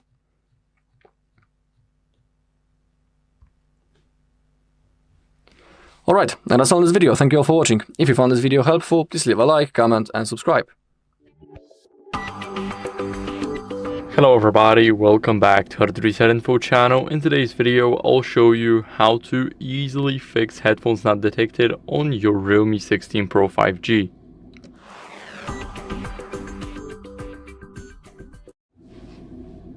So first, what you guys want to do is check your headphones.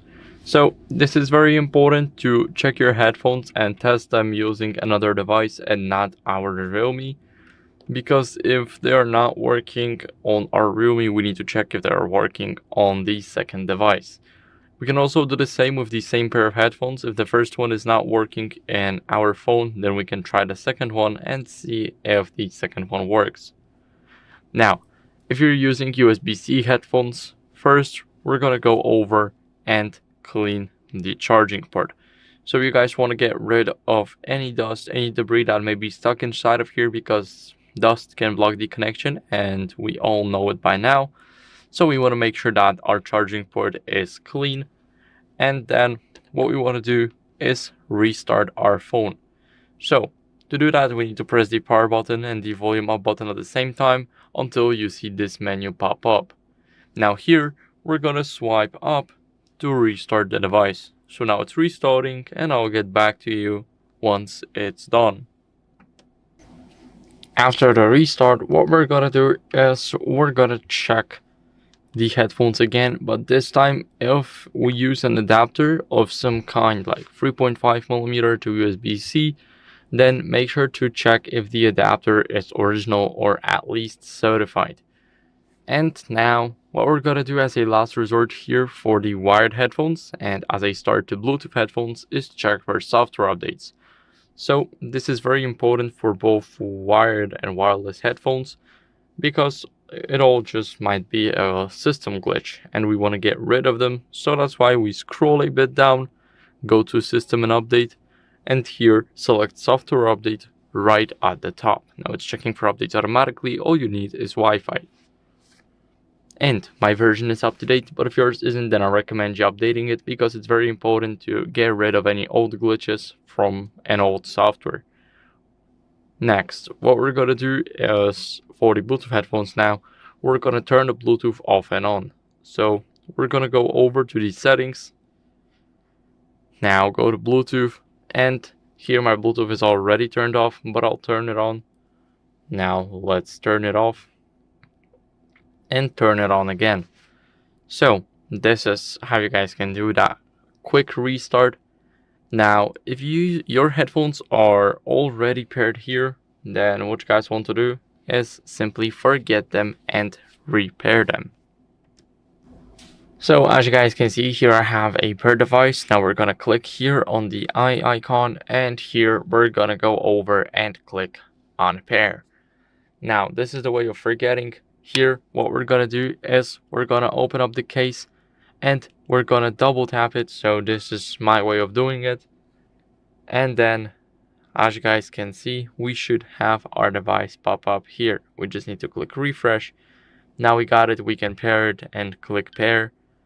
Now as you guys can see, they are paired again and they are in use, so that definitely works. Next, what we're gonna do is we're gonna charge the headphones fully. Sometimes that's just the case because it's normal that our device is not connecting when it's not at 100%. I had the situation once where my headphones were at 60%, they wouldn't connect, but once I charged them up to 100%, they connected without any issues. So make sure to charge your headphones fully.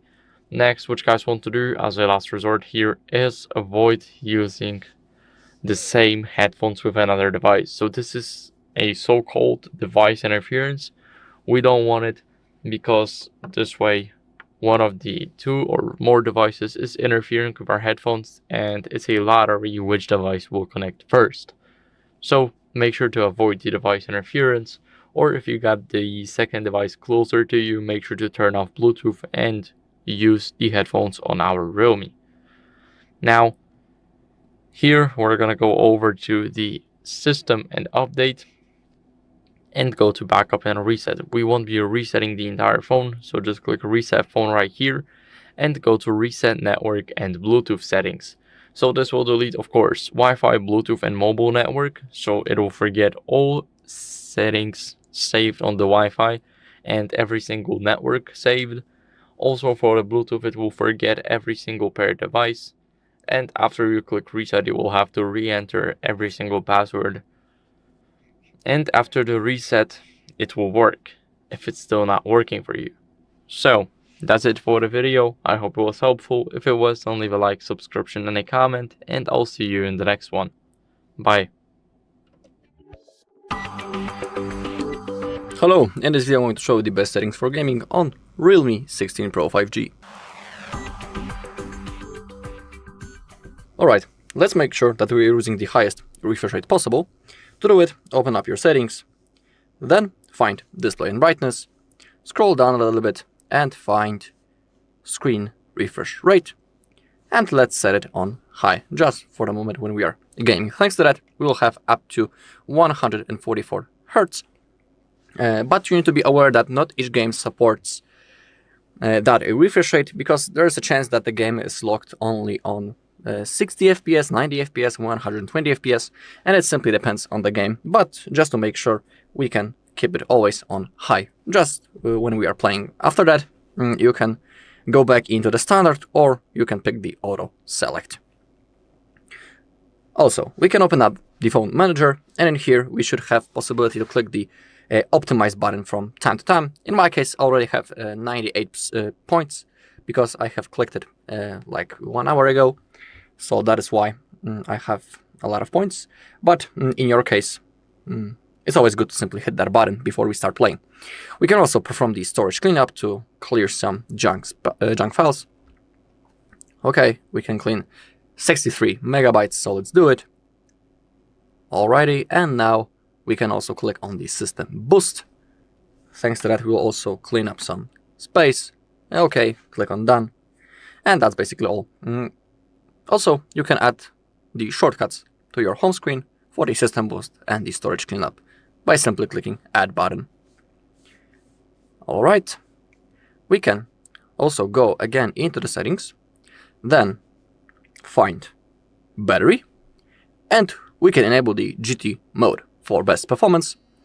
But remember that in this mode, the device temperature will increase and also the battery consumption will be bigger. So if you finish gaming, you should turn off that mode because, you know, overheating your battery is not the best thing and we should avoid situations like that. But just for playing, we can enable that mode.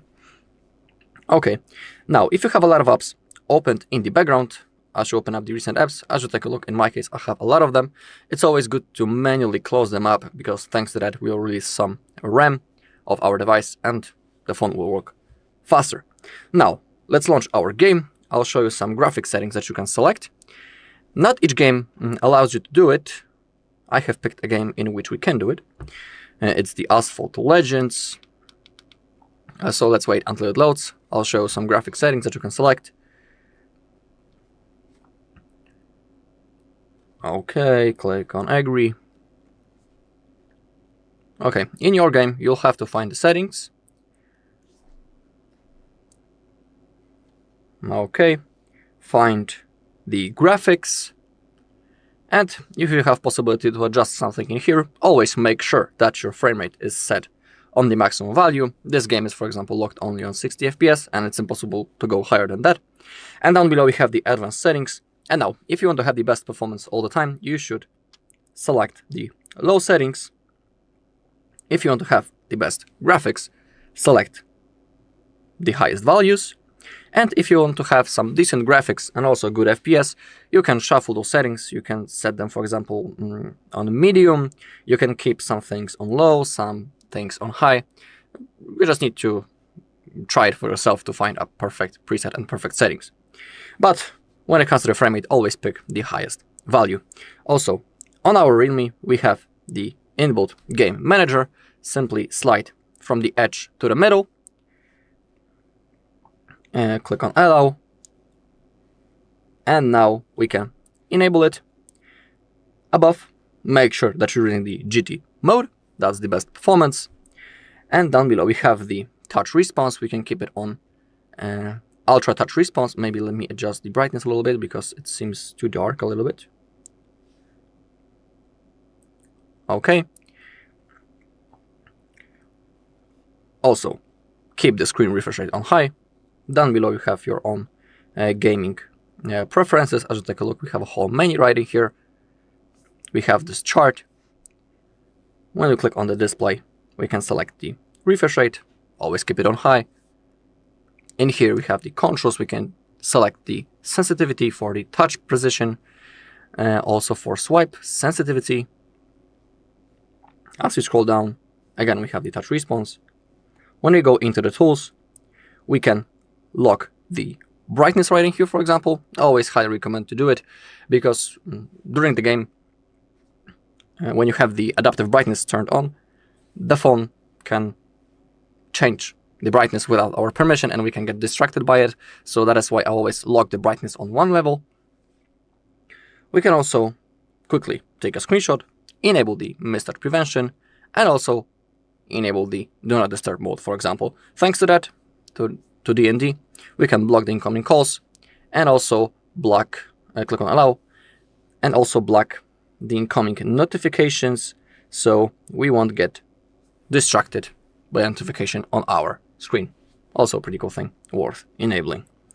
In here you can manage some apps and add them into this bar. Alright, and that's all in this video. Thank you all for watching. If you found this video helpful, please leave a like, comment, and subscribe. Hello, in this video I'm going to show the speed up tricks on Realme 16 Pro 5G. Okay, first let's open up the settings, and we want to enable the developer options because we can adjust a few things in them to get some space, the speed. Click on About Device, then scroll down, find Version, and tap on the version number a few times in a row until you see that you are now in developer mode. Now go back, find System and Update, and click on Developer Options. Now keep scrolling until you find 4 options.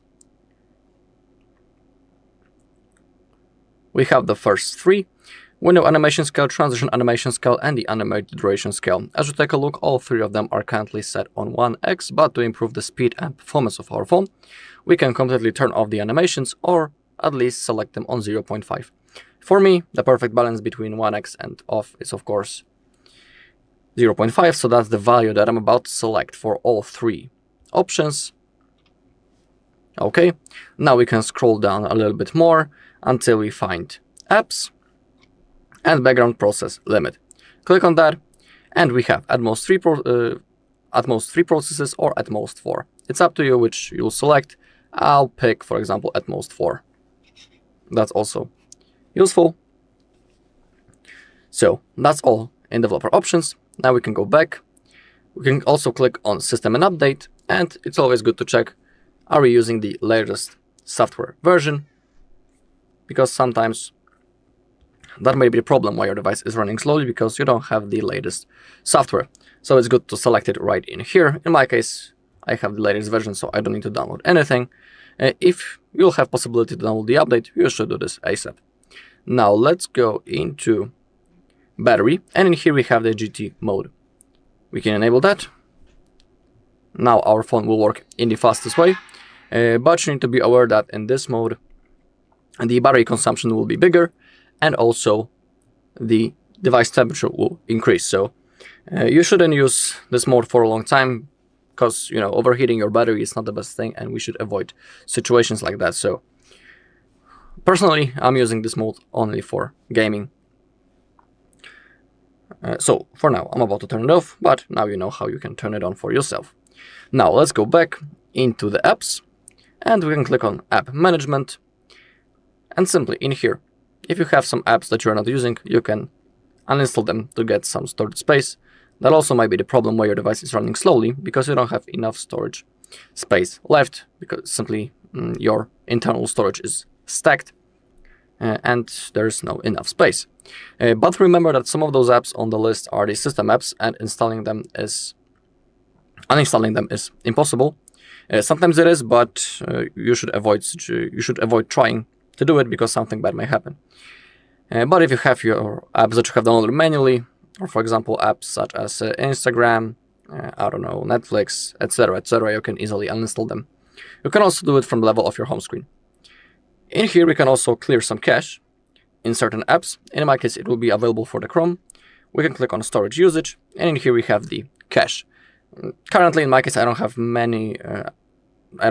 much amount of that cache, so because I was not using the Chrome for a while. But if you want to do it, you can click on clear cache, and don't worry, clearing cache won't delete any of your personal data. So cache is basically junk files that are stacked in our browser, so clearing them is completely okay, and even it's recommended. Back to the home screen, and in here, if you want to uninstall the app, simply hold on the icon and you can click on uninstall. That's the fastest way possible. Okay, now let's open up the phone manager, and now we should have possibility to click the optimize button. Yeah, so we can click on that. It's always worth to do from time to time. Okay, we can also perform a storage cleanup when we click on go. Okay, 144 megabytes can be cleared, so let's do it. Okay, and we can also click on the system boost. We can clear some other files. Don't worry, just like I'm saying, it won't delete any of your personal data. If you want, you can add the shortcut to your home screen for the system boost and also for the storage cleanup. That's also a pretty cool thing. We can click on done to finish the process. Okay, also, during day-to-day use, there's a chance that you have a lot of apps opened in the background when you open up the recent apps. And simply, if you are not using those apps, manually close them up just like that by sliding to the upside. Thanks to that, our RAM will be freed up, and we also gain some free speed. Also, if you are interested, you can download some third-party cleaning apps from the Play Store. Simply open it up, type cleaner or cleaning. You will have a whole list of apps that you can download, but remember that before downloading anything, it's always good to see the reviews about the app that you want to install. You can also perform a reboot from time to time. To do it, we just need to launch the power menu, So click power key and volume up, and now select the restart. If you release your finger, your device will be turned off, and after a few seconds it will be automatically turned on again, and the device will be ready to use. Performing a reboot is okay, and it's even recommended, because basically during that process our phone rests, and also the RAM gets freed up, and that is why it's good to perform it from time to time. And as a last resort method, you can perform a factory reset of your phone, but be aware that all of your data will be erased. So for example, you can create a backup of your data before. To reset your phone, click on the settings, scroll down, system and update, backup and reset. In here, before resetting the phone, you can create a backup. I highly recommend to do it. You can use the Google backup or those other functions. Then click on reset phone, and if you click on erase all data, your device will be turned off, all of the data will be erased. So just like I'm saying, it's the last resort method.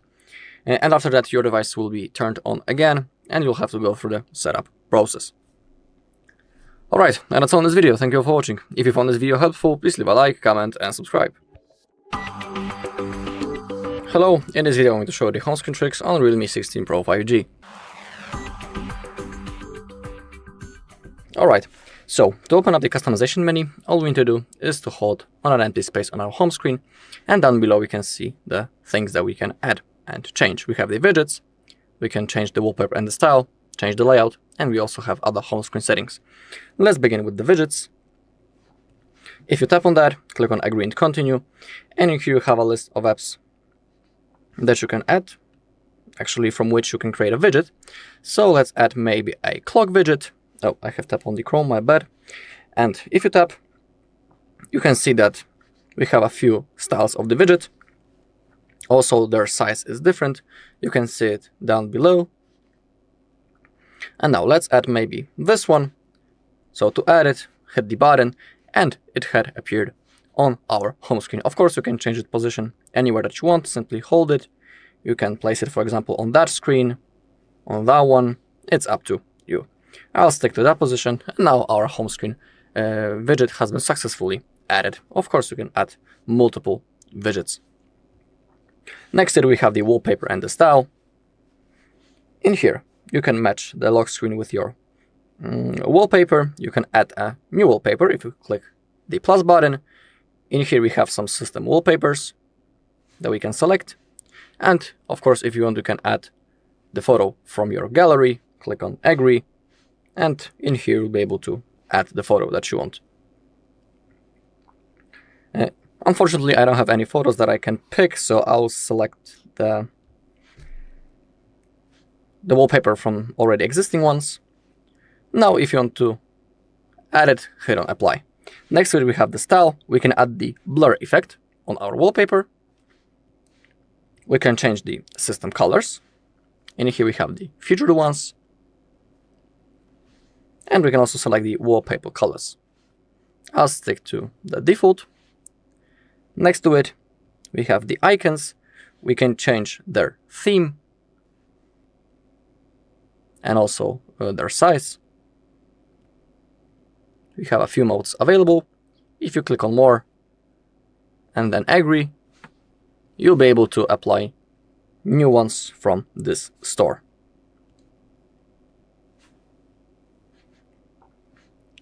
You can also enable the Art Plus icons. Use redesigned icons for third-party apps. You can change their size. We have this bar. We can add the rounded corner. Okay, for this one, for this theme, for this size, it's impossible, but for this one, it's available. You can see the differences right in here. We have actually 3 locked positions. If you want to change it, hit on Restore to select the default value. And you can also change the size of the app name.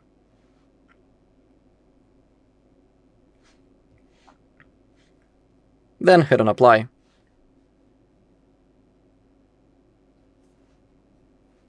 Okay, let's hold again.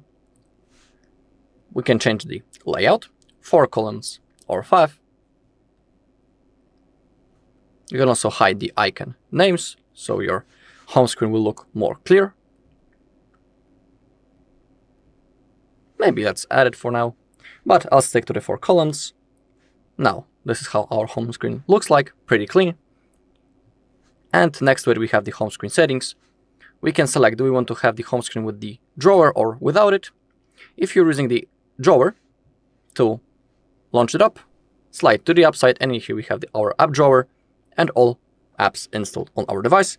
If you select the standard mode, you won't have that. Simply all of your installed apps will be on your screens. You can also lock the layout. That's also sometimes it's pretty useful, because let's say that we have created our perfect layout and we don't want to change it by a misclick. That's the mode when you can lock your layout, and now it's impossible to move anything on your home screen. We can see notification that the layout is locked. We also have the icon autofill. That is also a pretty useful thing, because when this mode is enabled, this feature, let's say that I want to uninstall the TikTok. Normally, when this feature is turned off, a gap here would appear. We would have an empty space. But thanks to that feature, when I will uninstall the app that was next to it simply jumped into the place of the Facebook, and that gap has been fulfilled. That is a pretty useful thing. It can help to organize the space on our home screen, and we don't need to change the icons manually. We don't need to change their position, because it will be done automatically. We have the gestures. Also, we can select what will happen when we swipe down on the home screen. Currently, it's set for the global search. We can also select the shelf or notification and the quick settings. You can change the app animation speed, standard or enchanted. Not enchanted. I'll stick to the standard in my case. You can also change the transition effects. Down below we can see all possible modes. We have the default one, the roll. You can see a preview, how it's going to look like.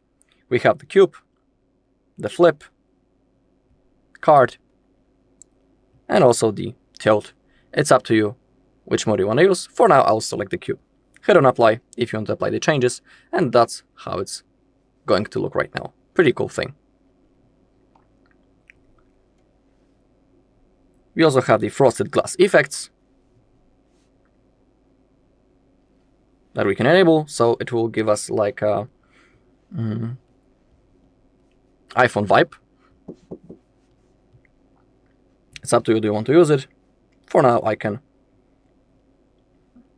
keep it, and that's basically all that I have wanted to show you. Alright, and that's all in this video. Thank you all for watching. If you found this video helpful, please leave a like, comment, and subscribe. Hello guys, today I've got the Realme 16 Pro 5G, and I'm going to show you how to fix the battery drain in this device. So, at first you need to open the settings in your phone. Let me at first unlock my device, and here settings. Go here to the main menu of the settings, and now here you need to tap battery. Once you are in the battery section, wait a minute, I need to lower my brightness a little bit. Once you're here, you need to go to the battery usage section and battery usage by app. As you can see here, if you tap a few more apps, we'll find every single application that uses your battery. Now, the first application that pops up here should not be this application, because you use your phone. I record videos on it. That's why I don't have many applications here. So if it's not this application, but if it's some Facebook, for example, or Messenger or Discord, every other application just apart from the system one, tap it, and here, as you can see, we have last 24 hours. You need to focus on the background activity time. As you can see, if you do have here, for example, Messenger, and you have 12 hours background activity time and only 30 foreground, you need to now go back and go back again. Go to apps, tap app management, and search for this application. I'll do Booking.com, for example, as I said, example. Here, if you tap battery usage, you will see power consumption controls, all water activity, smart mode, or restrict. If you still want to receive notifications from Messenger or from this application, you have the first, second, third, etc. you need to select the smart mode. Or if you don't really care about this, for example, if it's TikTok or some other application you don't really need notifications from, tap restrict, tap OK. And now this application could be bugged when you are not in it. So notifications can be delayed, or no notifications you can receive, etc. So back to battery. You need to do this with every single application. You see when you tap on it and you see unusual background activity time. Of course, I'm talking only about the situation when you don't care about notifications or want to have your application 100% working. So apart from that, let's go back to the app management section. Apps, app management. Here, this device, Realme 16 Pro 5G, has a lot of bloatware built in, unfortunately. The bloatware, this is the so-called, these are just the applications that are on your device that are pre-installed, and these are, for example, games, for example, some shopping applications.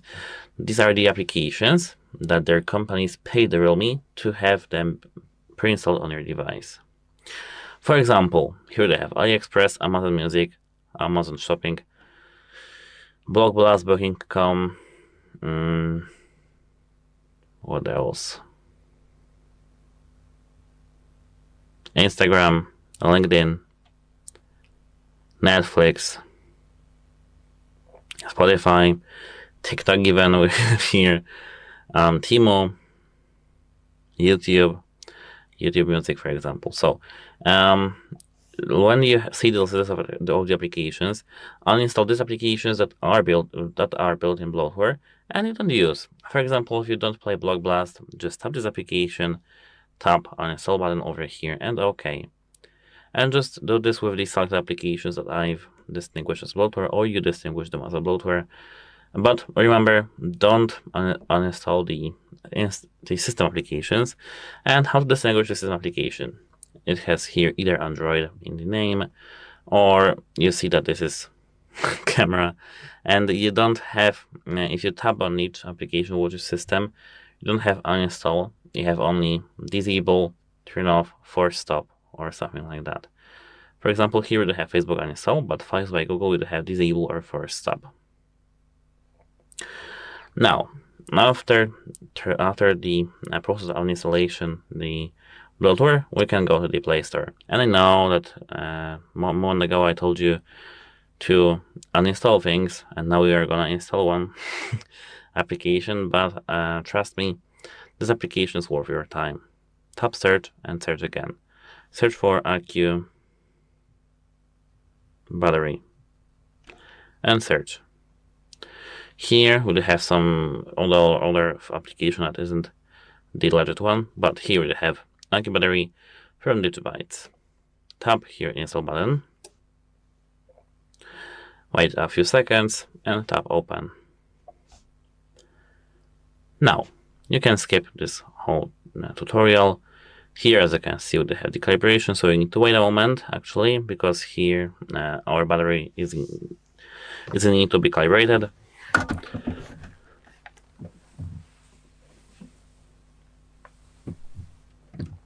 Now I have gone through this. Let me tap here, continue. Now finish. So what do we have here? AQ battery might be killed in the background. Tap it, tap open optimization settings, select AQ battery, set this to allow. Here, apart from that, you need to tap this again, tap open up settings, and do the same battery usage, but here instead of smart mode, select all background activity and all allow. Once now you go to the AQ battery back again, you won't see this alert. So what to do now? Why would you install some separate application for battery where you have this in the system settings? Partially you do, partially you don't. Here if you tap charging and discharging, maybe not health, but charging, discharging, and history, you'll see here in the history the history of charging, the details of battery charging, how fast, as you can see, screen on, screen off, battery life efficiency, charge speed, battery capacity estimations, etc. Here, but let's focus on the main thing, battery drain, so discharging. If you go to this, you'll see the search status. If you see that temperature is very high, the voltage is very high, the very high is red over here, red or some purple as you can see, or even orange. If you see, maybe not orange because orange is from time to time appearing on normal devices, appears, but you know, if it's for example 50 degrees or 60, it's dangerous. Don't touch your phone. And then just try to contact device support and let them have your phone fixed. The overheating issues, or maybe some voltage issues, or some everything actually here in this device, in phone devices actually. And these are the most common things that can happen to the battery, so that it will be damaged and the battery will be draining. As you can see, if you scroll a little bit down, we can see more things. If you see that here you do have something red, which is of course not screen on, for example, but screen off in deep sleep or total. If it's red, it means that you need to be alerted. Here the screen on, why did I say no? Screen on, it depends, for example, on if you are having your battery level set to the maximum. If you're watching, for example, TikTok, it depends on how you use your phone.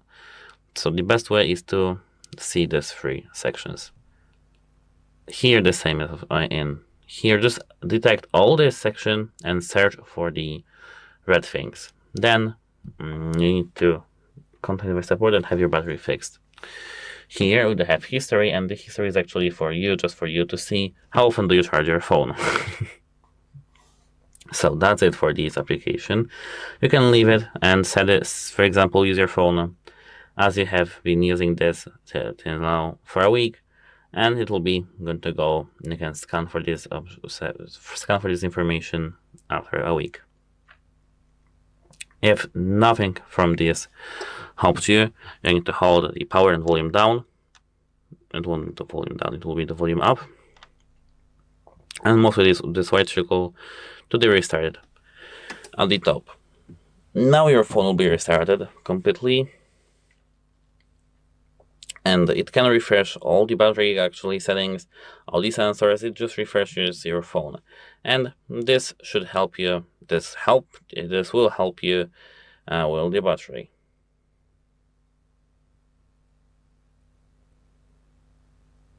And as a last resort, actually, I do recommend doing a slight factory reset.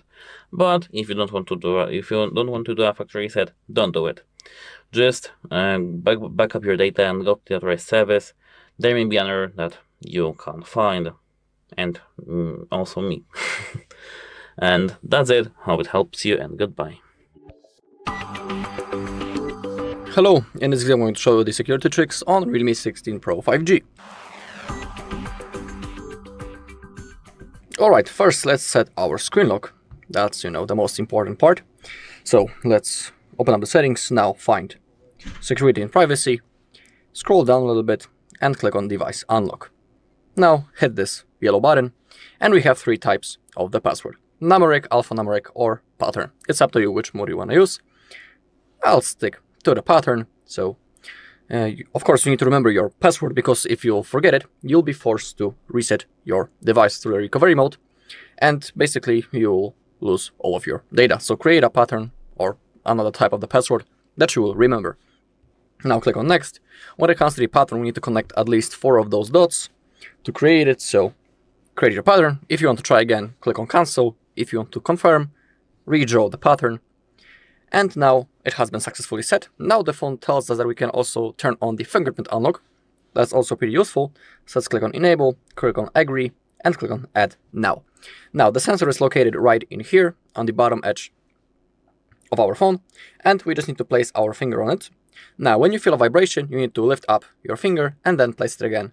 Then we need to repeat that process until our fingerprint is registered. It's going to take a few tries, so simply keep repeating. Remember that your finger should be clean. Same thing with your screen, so everything will be registered properly. Now repeat until your finger is saved. OK. If you want, you can add another fingerprint. If you want to save, click on Done. You can also add the face unlock, but I'm about to skip it because I don't want it. I'm not a huge fan of it. Now let me show you how it works. Let's begin with the pattern. We just need to draw it. Boom, the phone unlocks. Now let's try with the fingerprint. In here we have our circle. Place your finger on it and the phone also unlocks. Works pretty fast and really fine. Okay, now let's go back into the settings. Now in here, let's click on the app security and we can click on Google Play Protect to perform a scan in search for potential threats and harmful apps. Okay, I should take a look. In my case, everything is okay, so I don't need to perform any action. If something would be wrong, simply follow the instruction on the screen to solve the problem. It's always good to perform that scan from time to time. For example, I don't know, once in a week. It's up to you how often you want to do it. Let's go back into device unlock once again, and in here we have the theft protection. Things such as identity check, remote lock, find and erase your device, theft detection lock, offline device lock, and the SIM lock. Let's begin maybe with identity check. And here we can read how it works. Biometrics require for sensitive actions when away from your trusted places. Your face or fingerprint biometrics will be needed for sensitive actions such as accessing saved pass keys and app passwords, changing PIN, pattern or password, and turning off Find Hub. So we can click on Next. Why not? We can add it. And here you can also verify your phone number. Okay, we have the remote lock down below. We can enable that. That's a pretty useful thing. Remember that you need to have your SIM card inserted or eSIM activated. In my case, I don't have my SIM card in my phone, so that's why I have this notification. In your case, you won't have that. And now how it works. Let's pretend that our device gets lost or stolen, and thanks to that feature, we can visit that page, android.com/log, and if we enter the phone number of our lost phone, we'll be able to remotely lock its screen so no one will have the access into our data. Pretty cool thing. So it's worth enabling in my case. In here also have some things that we need to keep in mind. So device needs to be online. If device is offline, its screen will lock automatically once it's online. If you find your device, just unlock your screen the way you usually would, for example with a PIN or password. Your screen can be locked remotely up to twice a day. Down below we have the find and erase your device, also worth enabling, and we have two ways how we can use it. We have the app or the web. Again, let's pretend that this device is lost. So let's visit the Find Hub. The things that I'm showing you right now, you need to repeat on any other device because this device is stolen, let's pretend. So you can do it, for example, from the level of your computer, your second phone. Then it's really important. You need to sign in into the Find Hub. You need to use the same Google account into which you are signed in on your lost Realme. It is really important because if you signed into wrong account, you won't be able to. You won't see your phone simply.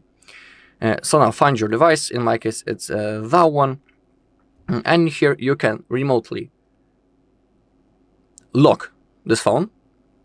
You can also mark it as lost and even perform a factory reset on the device. So I don't know. The thief, for example, won't have access into your data.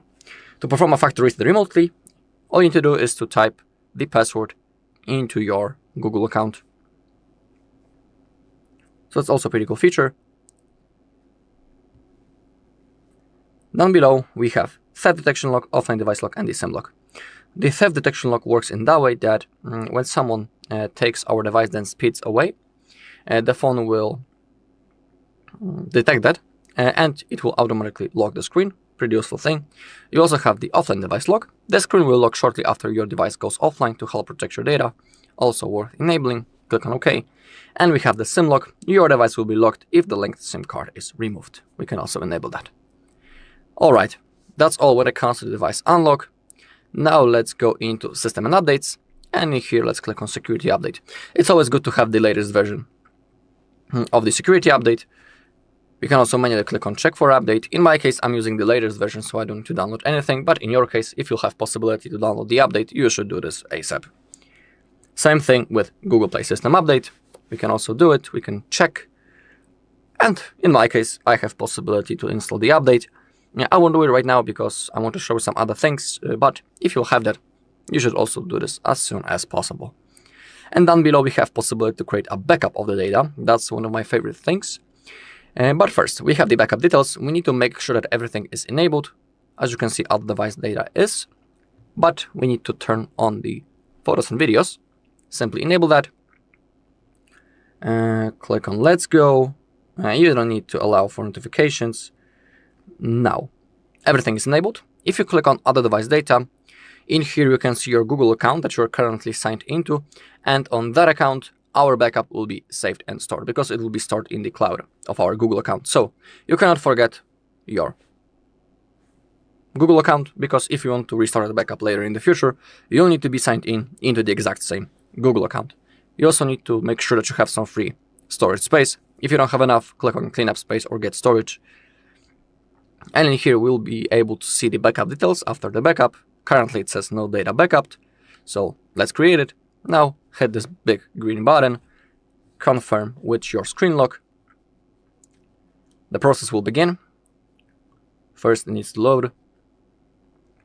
In here, a small circle appeared, as you take a look, and it's slowly fulfilling. When it disappears, it means that our backup has been successfully created. We'll also see a notification on the bottom of the screen if everything goes fine. So, I'll see you in a second once the backup is created.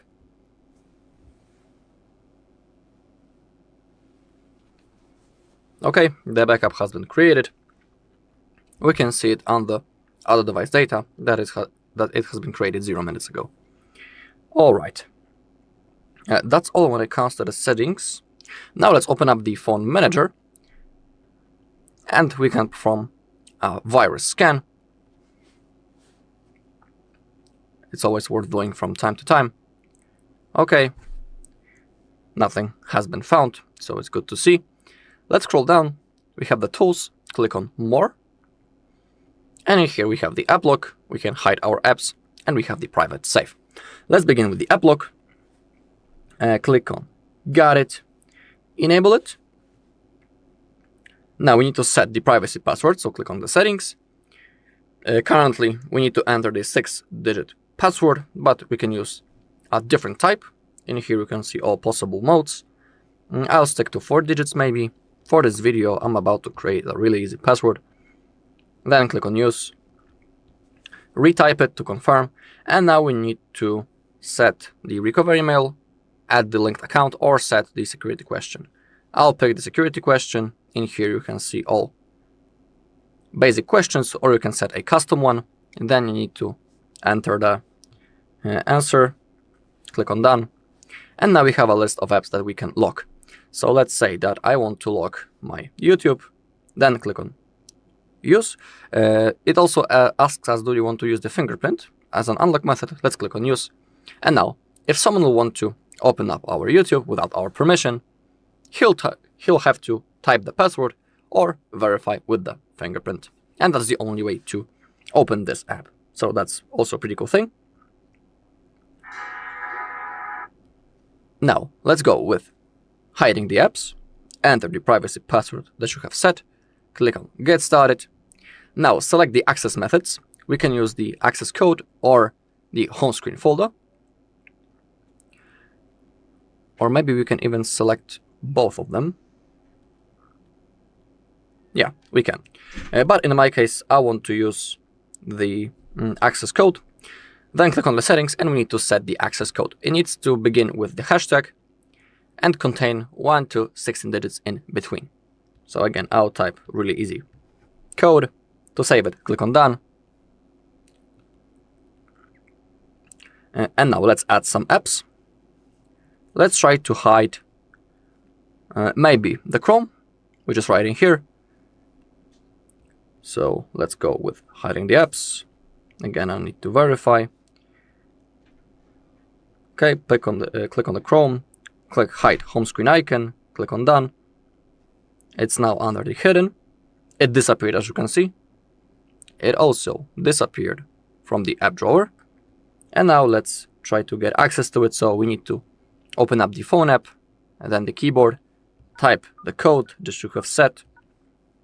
And as you take a look, our Chrome is right in here under hidden apps. Also a useful thing. And the last thing is the private safe. Let's use the fingerprint also as an unlock method. And in here we can add some images and videos that we want to protect from unwanted visitors. We can add audio, documents, and other files. To add, for example, the audio file, click on that and click on add down below. But in my case, I don't have any audio files, so I cannot show you that, unfortunately. In here you can check the settings. For example, you can add the home screen icon for your private safe. Click on add. And it's right in here on our home screen. Alright, and that's all in this video. Thank you all for watching. If you found this video helpful, please leave a like, comment, and subscribe. Welcome. In front of me is a Realme 16 Pro, and today I'll show you a couple tweaks and tricks you can do on this device.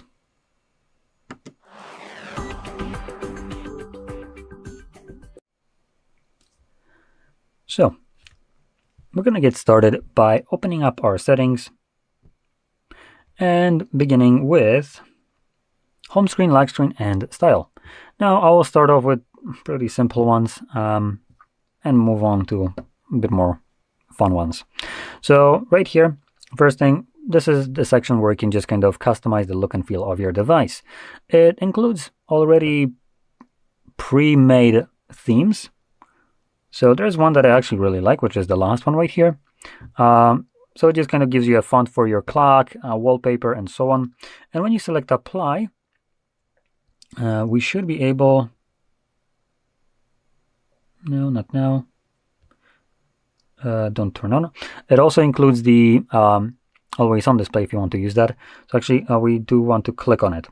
Now this gives us the option to, for instance, increase the placement of the wallpaper, and you can change the wallpaper. You can set this up yourself.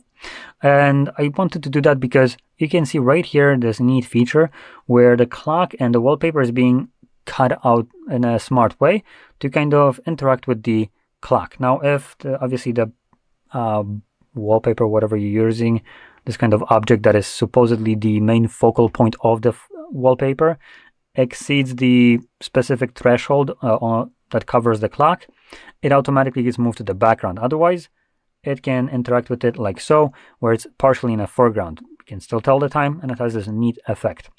So that's something that you can mess around with, and it's pretty good. And you can do this with other wallpapers of your own choice, as it will automatically detect this like without any kind of need to do additional messing around. Get the most out of your lock screen. Yeah, not now. This, again, item was trying to enable the always on display, but anyway, moving further down, we have always on display, icons, fonts, and more. Going quickly over this, under always on display, we can turn that on, and under display settings, you can actually choose how this will function. So we have three different modes right here for always on display. We can have it always on, actually, as a last option. Schedule, so you can select from to time, and power saving, so it would mean that it's going to run always on display, will not be shown if the phone has been stationary for a while. I think that while is considered literally a couple seconds. Give it a moment, and it's gone. So that's kind of how it works. This one, it tries to preserve battery life. Double tapping or tapping on it doesn't seem to wake it up. I think you can actually make it wake up the display. I'm going to search for that in a second. But that is a way that you can kind of have always on display and have it not eat up your battery. If you want to actually have it all like on, you can either do the schedule or the always on, and therefore when you lock the device, it won't vanish it away from your view. It will just keep it like this permanently. And that flickering that you see on the camera, that is not visible in person. This is just mismatching the refresh rate, as right now this is trying to preserve battery life also, So this is barely visible, and the flickering is from the low refresh rate that it's right now running this display, as it doesn't need to do it at 144 Hertz or 20 Hertz that we have right here. So it does it like probably 30 frames. So that's why you have that flickering. Anyway, let's quickly check out the option to double tap to also wake up the display. So I'm going to just search for it.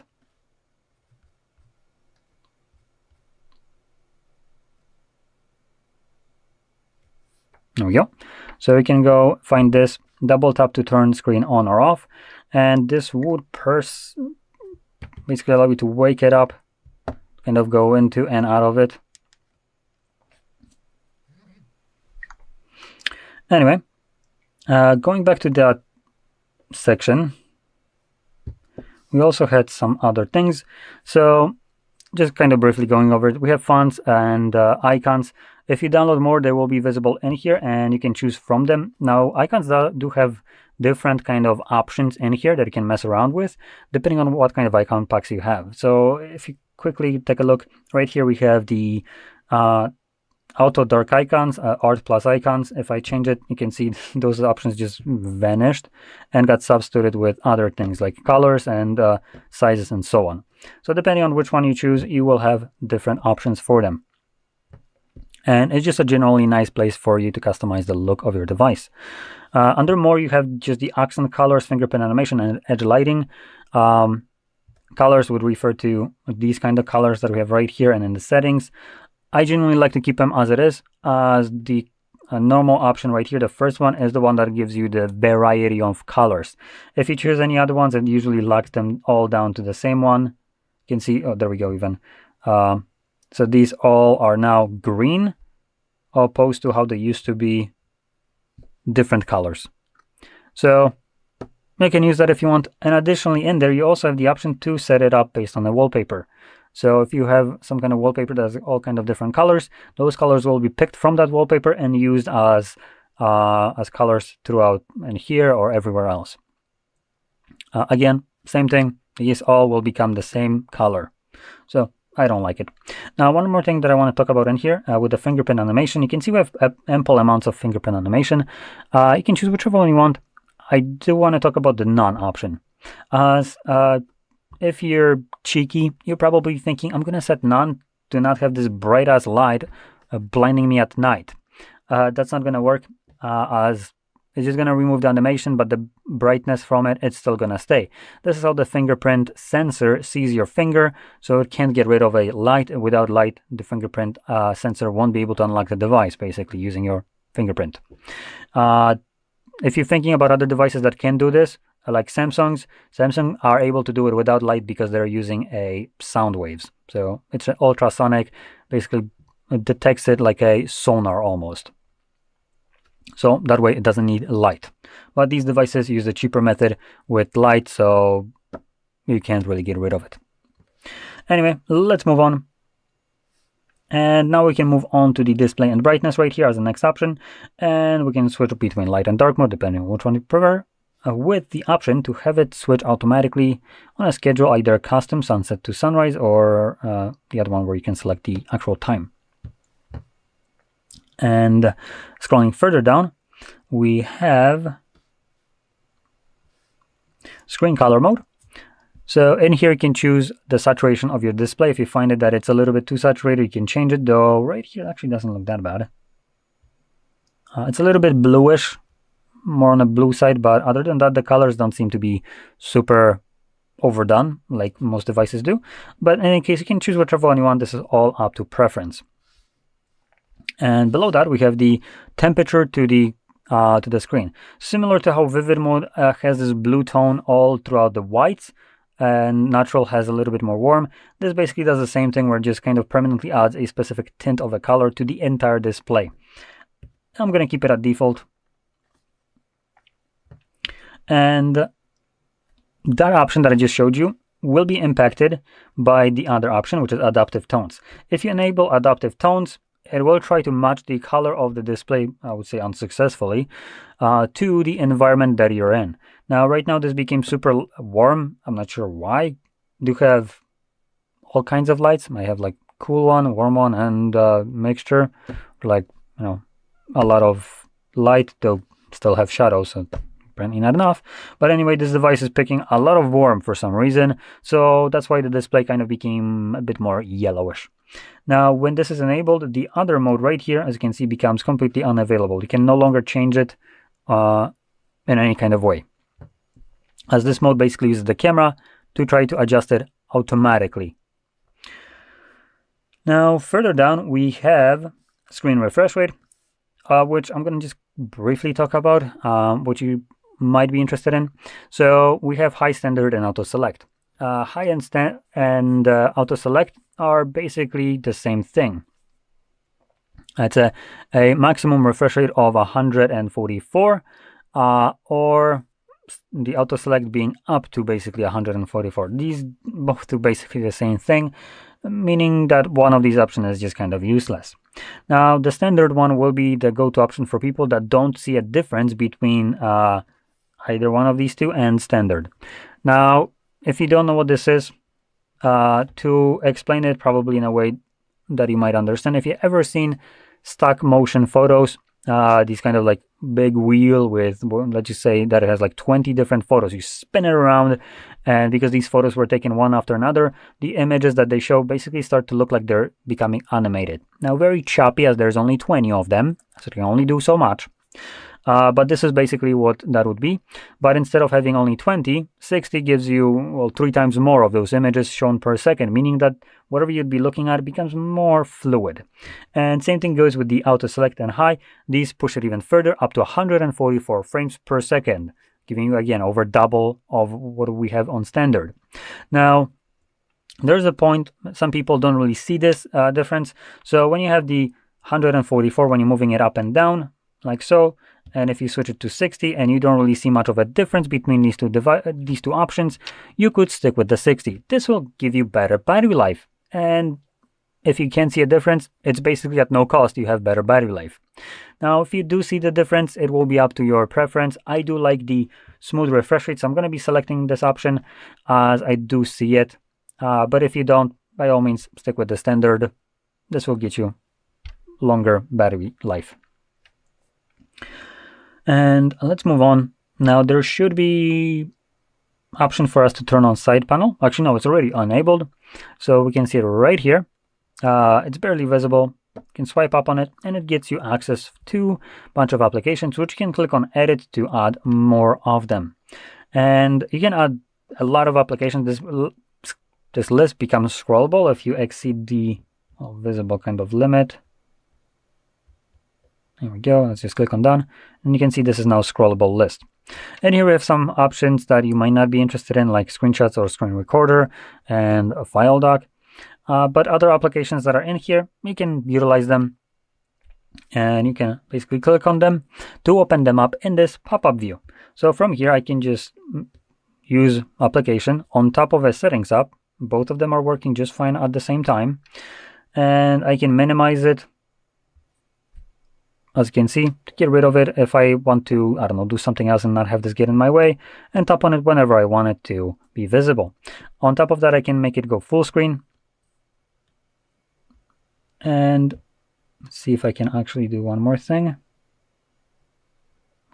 Settings does not support split view. Okay, so apparently we can do split screen with settings. Bit odd. So you know what? Let's do full screen this. And let's find a browser. Just gonna hold it, and there we go. So you can see once you start holding it and then moving it around, you can now drop it, and depending on where you drop it, if you have one application already open as a full screen, I can drop it at the bottom, and the first app that was full screen will go to the top as it's showing, and this one will become visible at the bottom side, or I can just move it to the top and reverse those. And from here, I can use 2 different applications at the same time. And yep, disregard this. I was using this for previous video for show watching without needing Netflix subscription, and also being able to circumvent the BS of capturing screenshot or limit Netflix stopping you from doing so. Yeah, obviously that doesn't really apply. Looking for the link, it's right here. for no reason. Do whatever you want with this information. In any case, so this panel, side here panel, is pretty great. It allows you to multitask pretty easily. Now moving back into the settings, we can move to navigation and status bar, or navigation, notification and status bar, or more like quick settings. But one of those is status bar in here, which that's kind of where I'm going with this. So in here, you can disable some of the toggles that are visible in here to give you a cleaner look. I personally don't care to see certain things like Bluetooth, as for me it's always enabled. Now this became a little bit more retarded, as it has less options than it used to. So it's basically being enshittified for no reason. And I find it kind of annoying as well that one of the options that I would want for people to know that is enabled, being NFC, is actually the option that is always disabled by default on these devices. Because God forbid you would know that you have some bullshit that is running in the background of your device, allowing near field communication, meaning it can communicate with other devices that are near it. Fantastic. I love it. And this is enabled by default as a toggle, but hidden away so it doesn't show up in the status bar. Now, I personally do have this enabled, as you can use this kind of feature to pay, do the contactless payment in stores. So I do use this, and I have it in my case hidden away as it is permanently on. Another thing, like I said, Bluetooth, I like to turn off. And in here, there's a lot of things missing for you to be able to disable, but I believe we can do some cleaner look. So we can get rid of the real-time network speed for some reason, which is enabled. To get rid of that, SIM card usually disappears once you actually have a SIM card in here, so that's not really a problem. Wi-Fi you used to be able to turn off, but apparently not anymore. And then in terms of percentage of battery, right here, we can also edit that. I like it to be inside of the battery. I think this is the default option anyway. And this gives you a cleaner look to your device. You can also change the battery style, but keep in mind the battery percentage inside of the battery is only available to you with horizontal one. With other one like vertical loop, it will be outside. But you can just straight away get rid of the percentage if you want to. And lastly, we have notification icons right here, which allows you to combine all your notifications into just a single number to give you also a cleaner look. This is what I like. And still, you can swipe down on it to see what notifications you actually have. So, one last thing that I want to talk about is navigation. So under System and Update, we have System Navigation, and with gestures and buttons. Now you can choose whichever one you want. With gestures having a bit more options. So number one, we can hide the guide bar. It serves one purpose. So depending on if you actually use this feature or not, you might want to keep the guide bar. This is a moronic decision right here.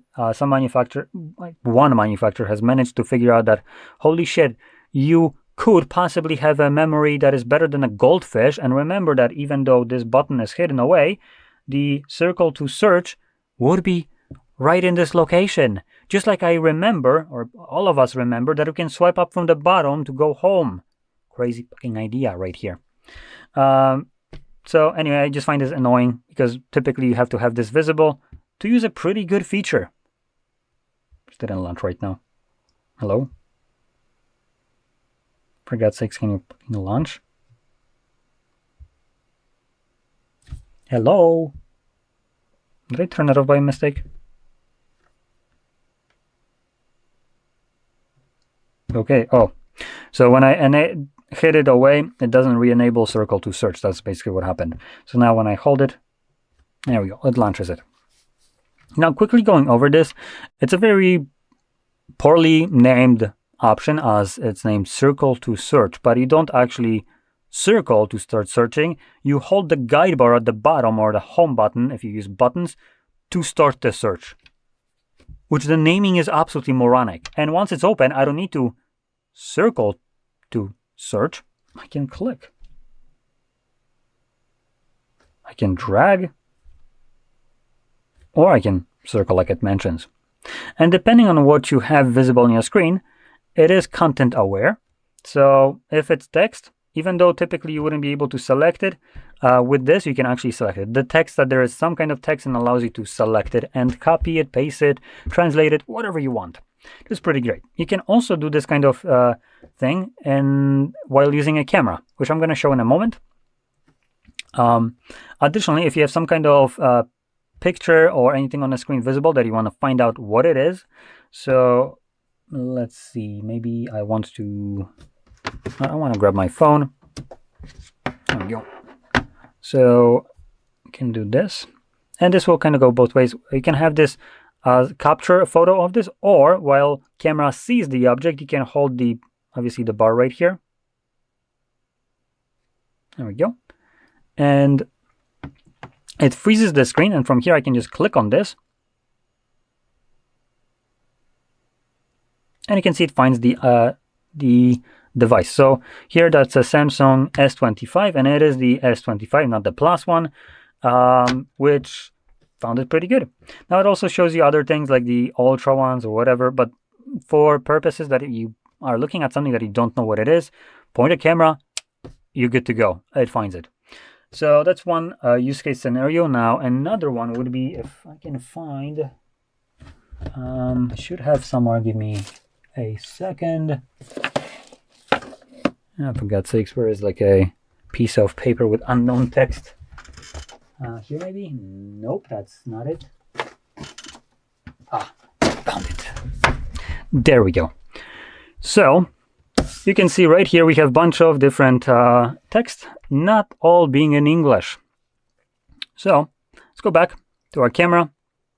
Just gonna point it at this box. Again, hold the button to circle to search, and pay attention to the different languages right here, what they say. Now I'm gonna bring just a little bit closer. I'm gonna click on the translate button that is right here, and just keep looking right here. You can see it translated everything that wasn't in English to English, and it did this on top and on the bottom, even though those were, I'm pretty sure, different languages. So right here it shows you that it detects Chinese. I thought that it's Mandarin, but okay. So anyway, it selects the language, or that it detects, and then converts it to English. Though there were two different languages, so I'm pretty sure one was Mandarin in here, and the other one, I don't know, is it Korean? I think it's Korean, the one at the top. So it automatically detects both of them, only shows one, and translate both of them to English, which is pretty great. And the nice thing is, it doesn't do it in like a shitty way. It actually just replaces the text that was visible there like it's from here, like from the box originally, or at least close to it. As you can see, in certain cases, like right here, this looks a little bit odd. Impedance. So this has like this weird kind of blue effect behind it. But other than that, like at the very top, it did a pretty good job in just making it look like this text is almost from there. Not perfect, but very close. So pretty handy option in general for different purposes. Now going back in here, so that's the circle to search, and instead of circling, you hold the bar, this one, or like I said, you can do this with buttons. So let me change it to buttons and show you. You have the buttons now, and you can hold the home button to do the same thing. Now going back to the gestures, we have the ability to hide the bar, which obviously makes the circle to search useless, which is unfortunate, as that's the only way you can launch it. And we also have vibrate on back navigation. So if you move like this, it can vibrate when you let go, which is pretty nice. It's a haptic feedback. You do have option to also increase the sensitivity or decrease it of the back gestures. If you find it that you sometimes swipe from the middle of a screen somewhere, or was an edge, but yet you activated the gesture, you could increase or decrease the sensitivity of it to make it more precise. So you need to be like very on the edge outside of it to actually activate this gesture. And lastly, we have digital assistant from Google. I think this is swipe. Yep, and this is the crap that you swipe from the corner right here to activate the Gemini. Now, I'm the person that kind of finds this redundant. I like to disable this, as there is ample ways of launching this garbage, and I'm pretty sure one way is enough. Which I'm pretty sure this power button, there we go, is one way. I don't need 5 different ways of launching the same piece of shit. So that would be one. This corner would be second one. Another way you can actually activate it if you set it up is OK Google. Or is it Hey Google? OK Google. That's interesting that it's not activating. OK Google. I had this set up. It used to work. Not sure what happened, but I'm not complaining. So saying a command like that would have also launched it. And lastly, we also have just the application itself. So I'm pretty sure several different ways of launching the same piece of shit is enough. One is enough. I don't need 5 different ways to launch Spotify. Google wouldn't even allow me to do that, or for instance, I can do that same thing for ChatGPT. I can't have 4 different freaking ways to launch ChatGPT. And another annoying thing here is each one of these ways that you launch Gemini is hard locked. You can't change it. So swiping from a corner, you can swap it to ChatGPT if you wanted to.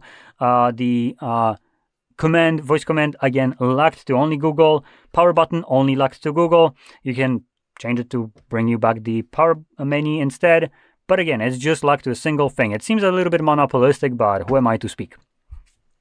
So anyway, that honestly sums up all the tweaks and tricks that I want to show you. And anyway, if you found this video helpful, don't forget to hit like, subscribe, and thanks for watching. Boy, my throat. Hello, in this video I'm going to show 20 tips and tricks on Realme 16 Pro 5G. Okay, we can begin with setting up the high screen refresh rate. To do it, we need to open up the settings, then scroll down a little bit and find display and brightness. Now scroll down again and find screen refresh rate. Currently it's select on auto select, which means that the phone will automatically switch between high refresh rate and the standard one. But if you want to have the high refresh rate all the time, simply select the high right in here. And now we'll have up to 144 Hz refresh rate. We will have the smoothest animations possible. You may not see it on the video because the video is locked only on 60 FPS, but during day-to-day use in your real life, as you would take a look on the screen, you will see the difference. Okay, let's go back into display and brightness, because in here we can also select the theme. We have the light mode or the dark mode. It's up to you which mode you want to use. For now, let me show you how the dark mode looks like. Also, in the dark mode, the battery consumption will be a little bit less, because when we have the bright light, when we have the light mode, simply battery consumption is bigger. So if you want to save a little bit of the battery, you can select the dark mode. For now, I'll stick to the light one. Down below, we have the brightness bar. We can select the level of the brightness. But the thing that I wanted to show is the auto brightness. I highly recommend to turn off that feature, because when it's turned on, the phone automatically adjusts the level of the brightness, and sometimes it's pretty annoying. So that is why I always turn off that feature. Down below, we have the eye comfort and sleep mode. This mode is pretty useful, for example, when you're using your phone late at night. So when you turn on that feature, you can enable the bedtime mode and also the AI comfort, detect eye fatigue with AI, and adjust the screen color temperature to protect your eyes. So thanks to that, our eyes won't be tired that much. So that is why it's worth enabling. Right in here, for example. Down below, we have the AI comfort and normal AI comfort. You can enable that right in here. Let's go back. We also have the auto screen off. Defaultly, it's set on 30 seconds, but you can select higher time frames. But be aware that, for example, if you select 10 minutes, the battery consumption will be bigger. So, for example, I'll stick to 1 minute, and after the 1 minute of inactivity, the screen will be turned off to save the battery worth. Selecting Now from here, let's go into home screen, lock screen, and the style. In here we can adjust our wallpaper, adjust the always on display. You can turn it on, so that's the thing that will appear when your screen is turned off. You'll be able to see the hour. You can also add some bitmojis, custom patterns. You can open up the display settings also. So if you want, you can turn it on. In here you can quickly change your wallpaper. In here we have some system wallpapers. If you click on more and agree to continue, in here you have a shop from which you can download or buy the wallpapers, because certain wallpapers require payment. But let's say that for now I want to select this one. So I'll just click on apply. I want to continue. Actually, you have to be signed into your Realme account. If you don't have an account, you'll have to create it. So I'm not going to show you that, but that's the place where you can get some new wallpapers. Or you can select one of the system, or you can choose the photo from your device. Currently, I don't have any photos, so it doesn't show anything. But in your case, if you have some photos, you'll be able to select them as your wallpaper. We can also change the icons. In here we have some themes that we can add. As you can see, the list is pretty long. If you click on more, you can apply more themes from the store. I'll stick to the normal, to the transparent. Down below we can enable the auto dark icons and also the Art Plus icons.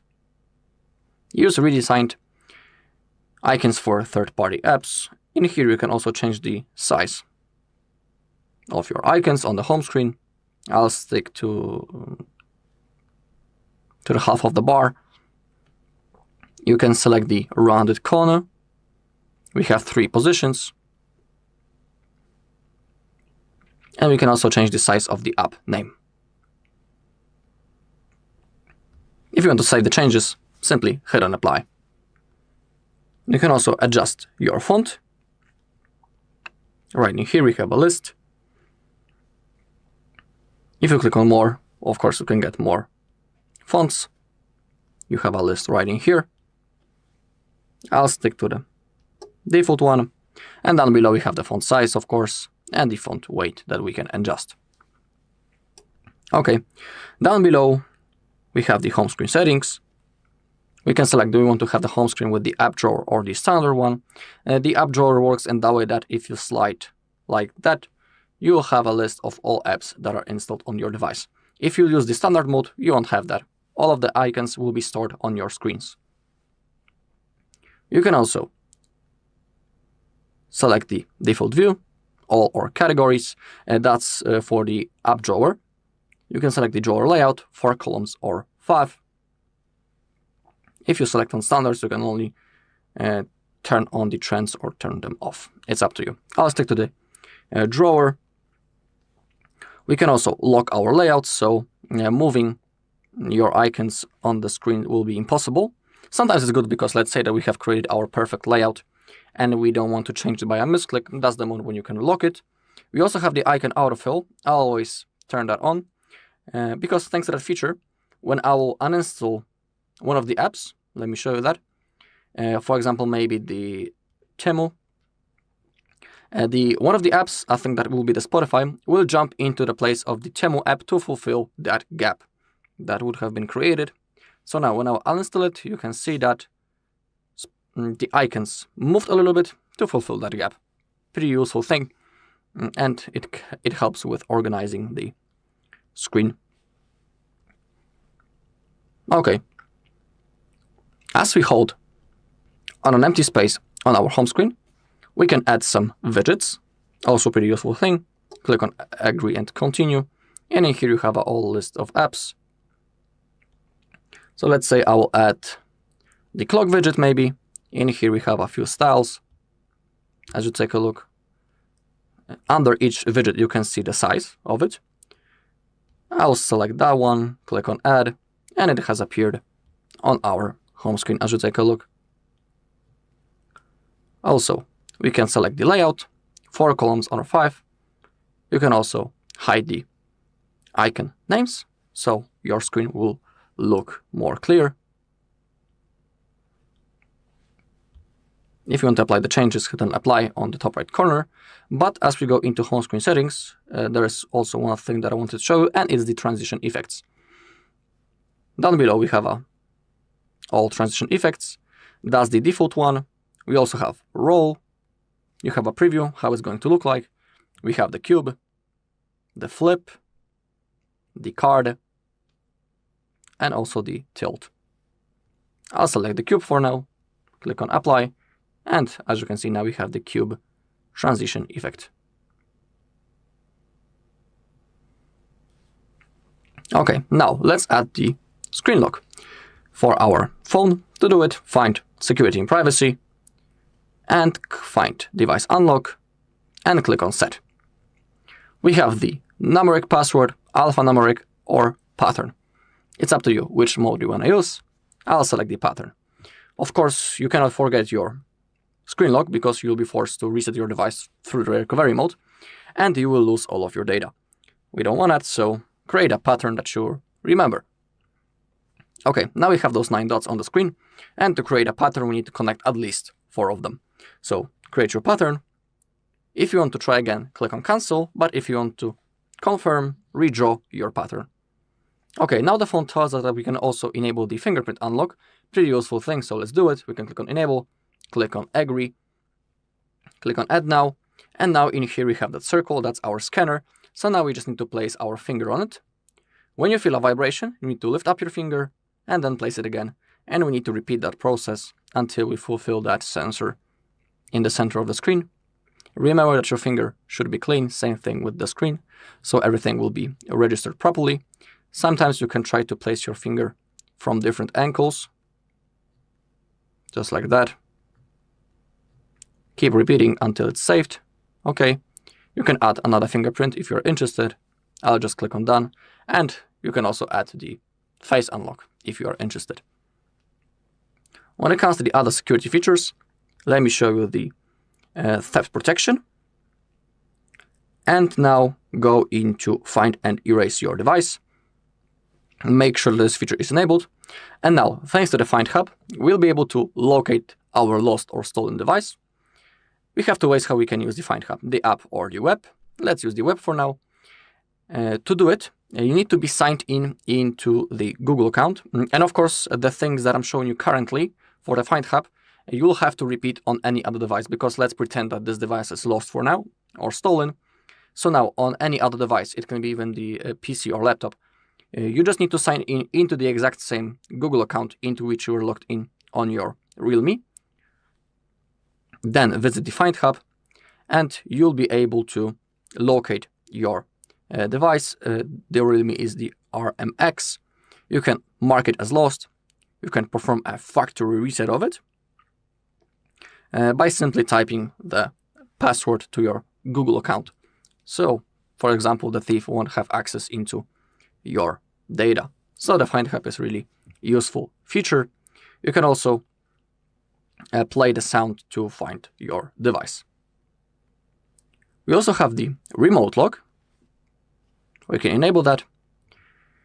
And thanks to that feature, we'll be able to remotely lock the screen of our phone by visiting that page. Android.com/lock. We need to enter our device phone number to lock its screen. No sign in or Google account needed. So it's also a pretty cool thing, pretty useful feature, and it's worth turning on. Okay, let's get back into the settings, and now let's go into battery.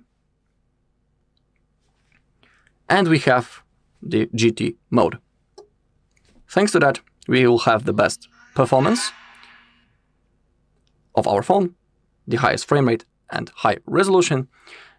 But when it comes to this mode, I only use it for gaming, because you need to be aware that in this mode, the battery consumption will be bigger, and also the device temperature will increase, and overheating your device is not the best thing, and we should avoid situations like that. So I'm using this mode only for playing games. After that, I immediately turned that off, but I'm just showing you where you can find it if you want to achieve the best performance and the highest amount of FPS when you are playing games. Okay, now let's open up the phone manager. Let's scroll down, click on More.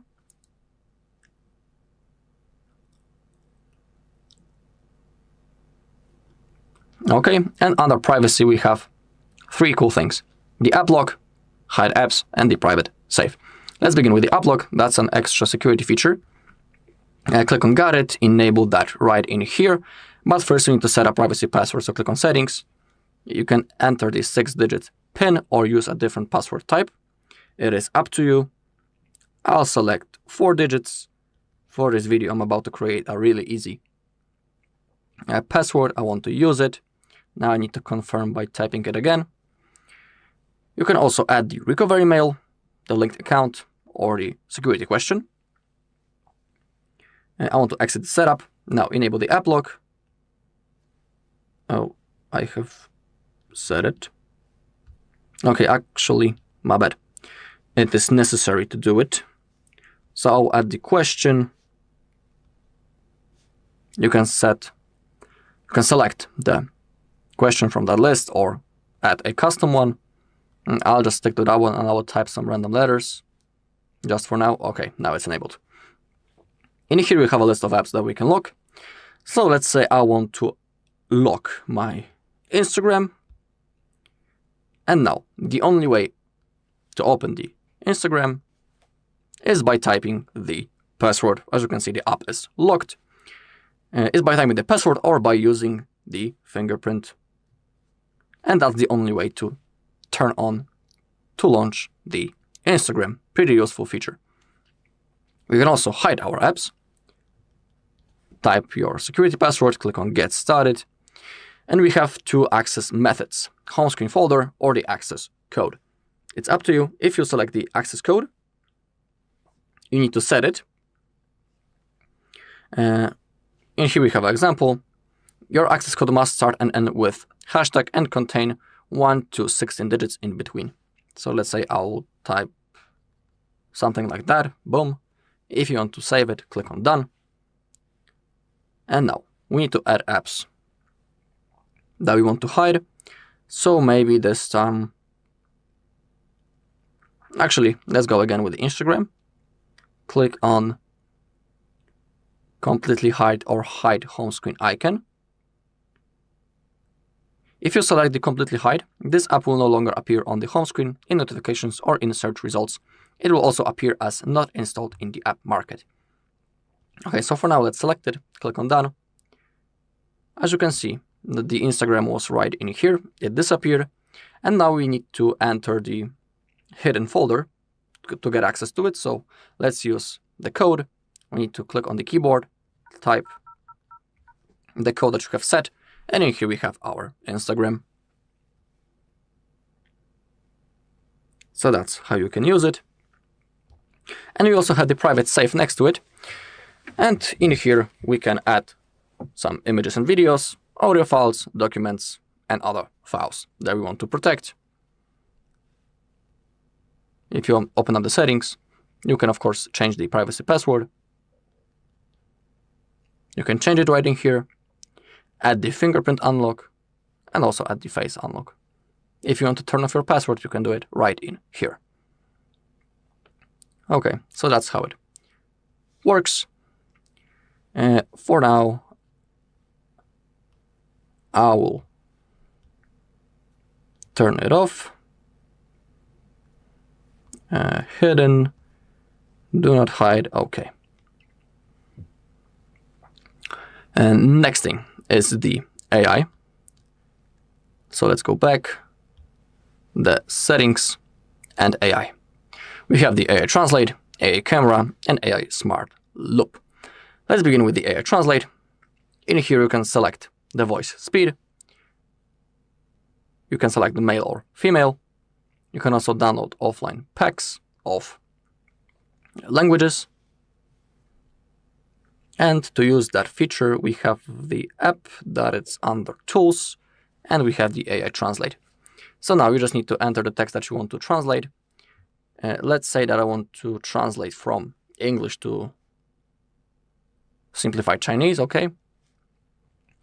You don't need to manually type the text. You can use the voice command, click on that icon while using the app. And now, let me show you how it works. Hello, how are you?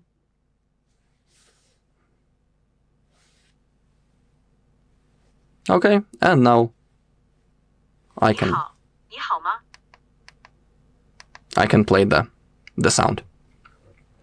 And it has been automatically translated using the AI. We have the live mode, the document mode, and also the conversation.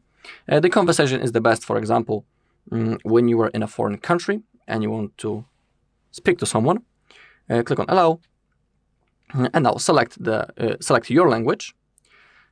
So let's say I'm from USA, I'm traveling to, I don't know where.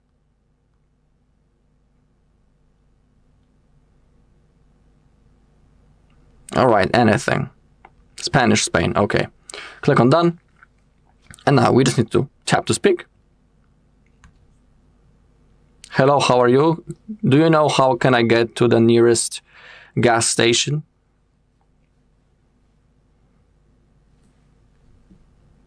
Okay, tap to end.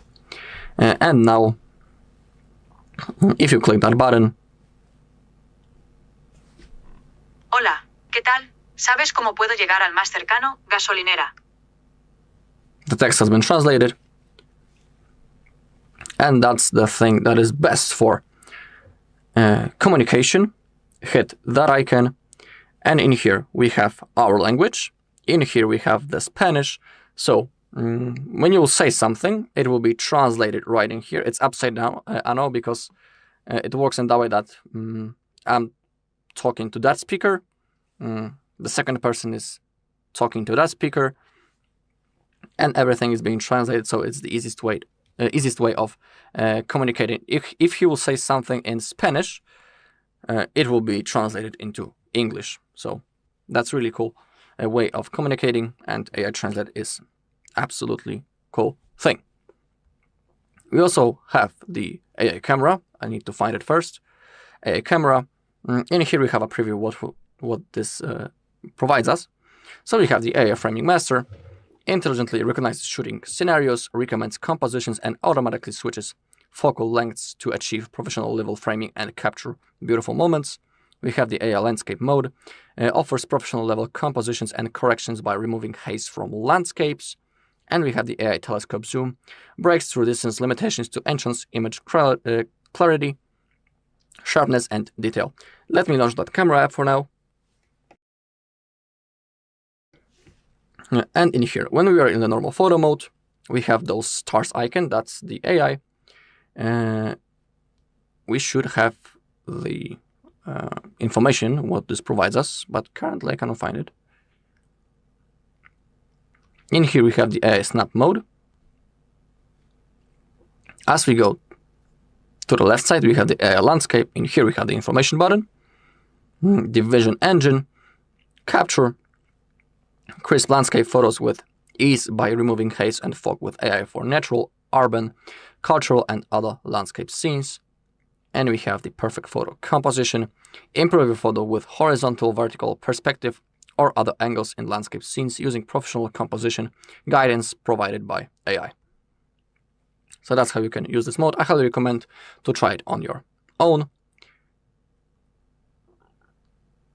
We should have also other things, but I cannot find it.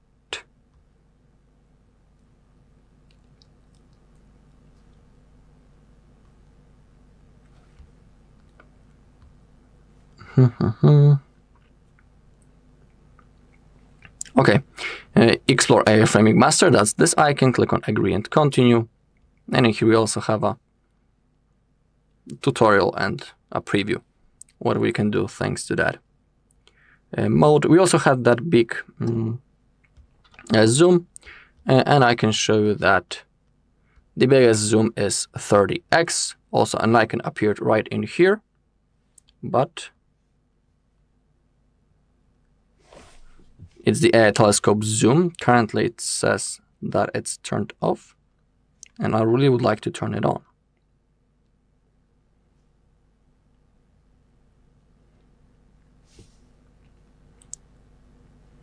Okay, maybe it will work with more distant objects. So for now, let me skip it, but you can try it on your own. Then we have the AI Smart Loop. At first, it needs to load. Okay, so we can share content thanks to it. Touch and hold any image, text, video, or file to bring up AI Smart Loop. We can share the screenshot. Touch and hold a screenshot preview to bring up AI Smart Loop. Share on-screen content.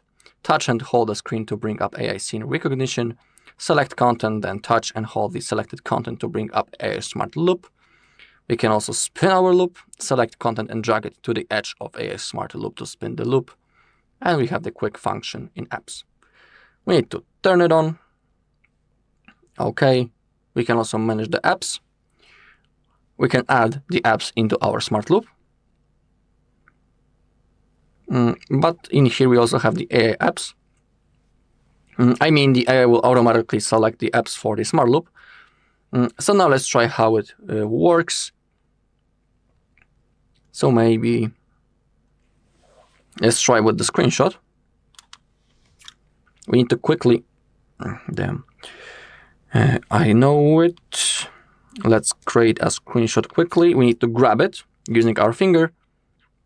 Now go into the edge, and our loop should appear.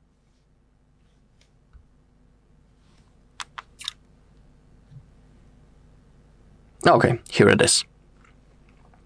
And now what can I do with the screenshot? If I'll select the Google and I will release, this screenshot will be pasted for the in the search bar simply. I can go to the downside, go to the My Files, go into Maps, Messages, so it will be automatically copied. For the message, I can go straight into the Gmail, have the Amazon Shopping. Let's go with the notes maybe. I just need to release the finger, click on Agree, and it has been quickly saved in the notes, this screenshot. Okay, it has been automatically pasted, as you can see, so it fully works. And we can do the same thing with the content and with the text. So let me find maybe an article with some text, maybe this one.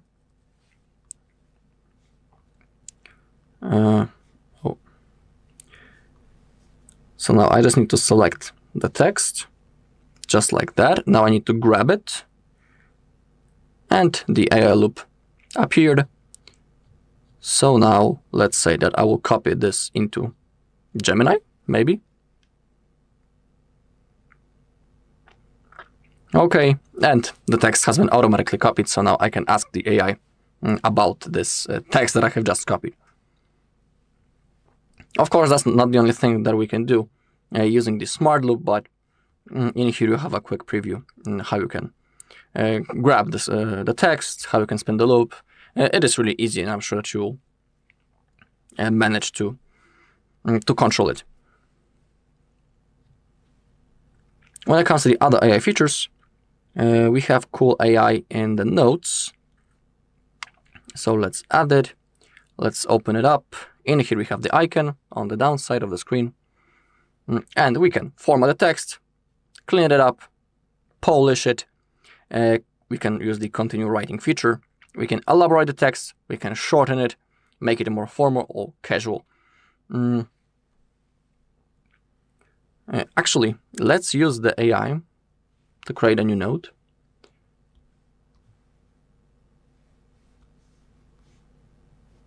Why can I create a new one? Wait a second.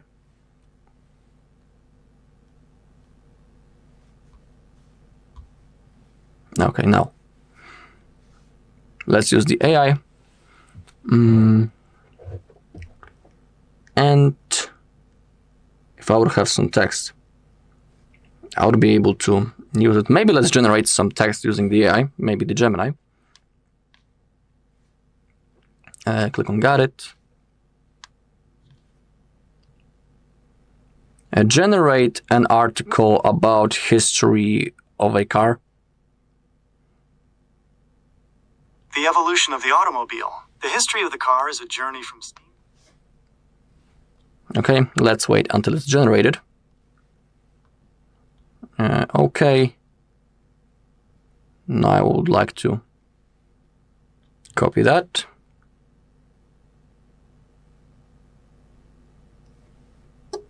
Okay. Now I will paste it right in here. All right.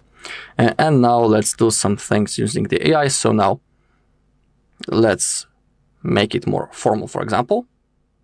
You can see that it's being generated. Oh, server error. Okay, weird thing. Maybe something else will work. Okay, something doesn't want to work. It says a problem with the server. Maybe this. Okay, weird thing. Okay, I cannot show that, unfortunately. You can see that I have some problems with the server.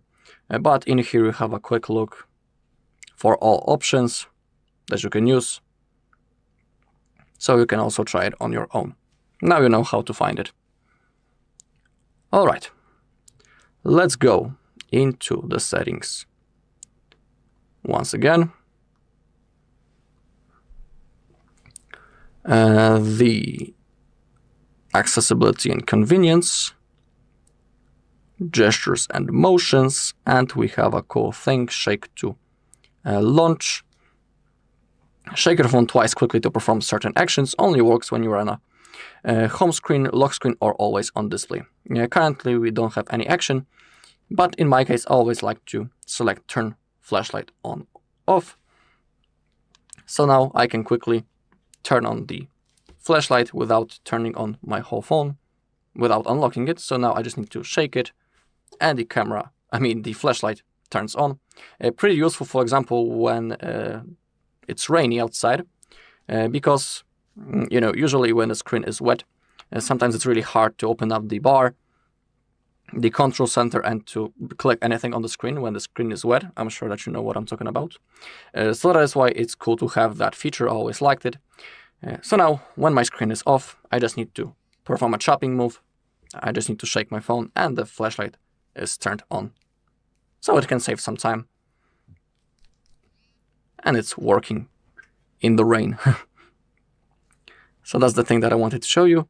And now let's go with the air gestures, because we have such thing. It should be right in here somewhere.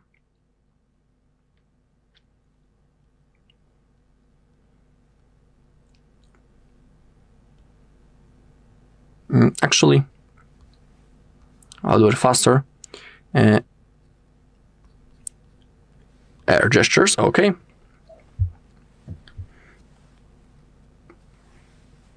We have the air call control. Answer or mute incoming calls with air gestures. And we have the air scroll. In a supported app, bring up quick settings or settings and tap air scroll to switch between videos by gesturing up or down. So let's begin with the call control. Let's turn it on. Click on agree. And in here we can click on learn. Okay, now we need to hold the back of our hand up to the screen with fingers pointed down, just like that. And now we just need to flick our hand to answer the call. As you can see, it worked. Now I think that's the mute. We just need to hold our palm, just like that, to mute the call. I'm not the kind of person who would use that every day, but it looks pretty cool, and maybe some of you would like to have that enabled. That was the call control, and now let's go with the air scroll. Let's enable that. And here we can see the supported apps. Facebook, Instagram, TikTok, and the YouTube. Let's click on learn. Okay, we need to hold the palm. When you can see this hand icon under the camera, this white icon right in here, that's the moment when we can flick our hand to switch between the videos. But sometimes it's a little bit laggy. You need to have that in mind. Sometimes it requires perfect timing and a perfect hand placement. Also, the sensor likes to get dirty, so you can even see that currently it says that I need to flick my hand and nothing is happening. So maybe I will clean up the sensor a little bit. And I will try again. Okay, learn gestures. Okay, I need to hold the palm. Okay, and now I need to flick.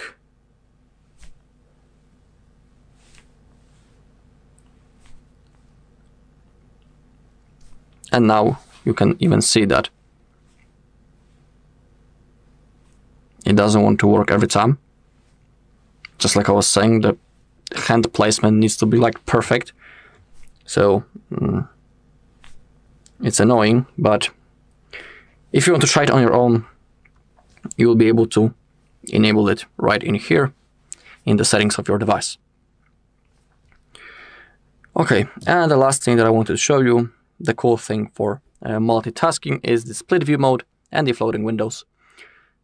We can do it in accessibility and convenience and click on split view. Thanks to that, we'll be able to open up two apps at the same time. It's worth also enabling the swipe up with 3 fingers to enter the split view. So now, select the first app, for example, the calculator. Now I can swipe with the 3 fingers. Now select the second app that you want to use, for example, the notes. And now as you take a look, we have 2 apps opened at the same time. The screen has been perfectly split in half. On the top side, we have our calculator. Down below, we can see the notes. Each app is fully responsive, as you can see. So I can count something quickly and then take the notes.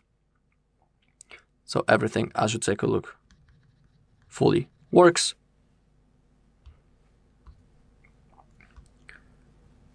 We can also adjust the size of the apps by grabbing this bar in the middle. But be aware that if you go too much, if I will release the finger right now, the calculator will open in the full screen.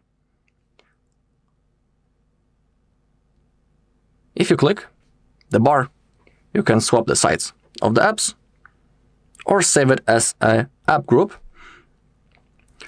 So now, let's say that we are using this mode, the notes and the calculator in the split screen really often, and we don't want to open them up manually every time. So that's why we can create an app group.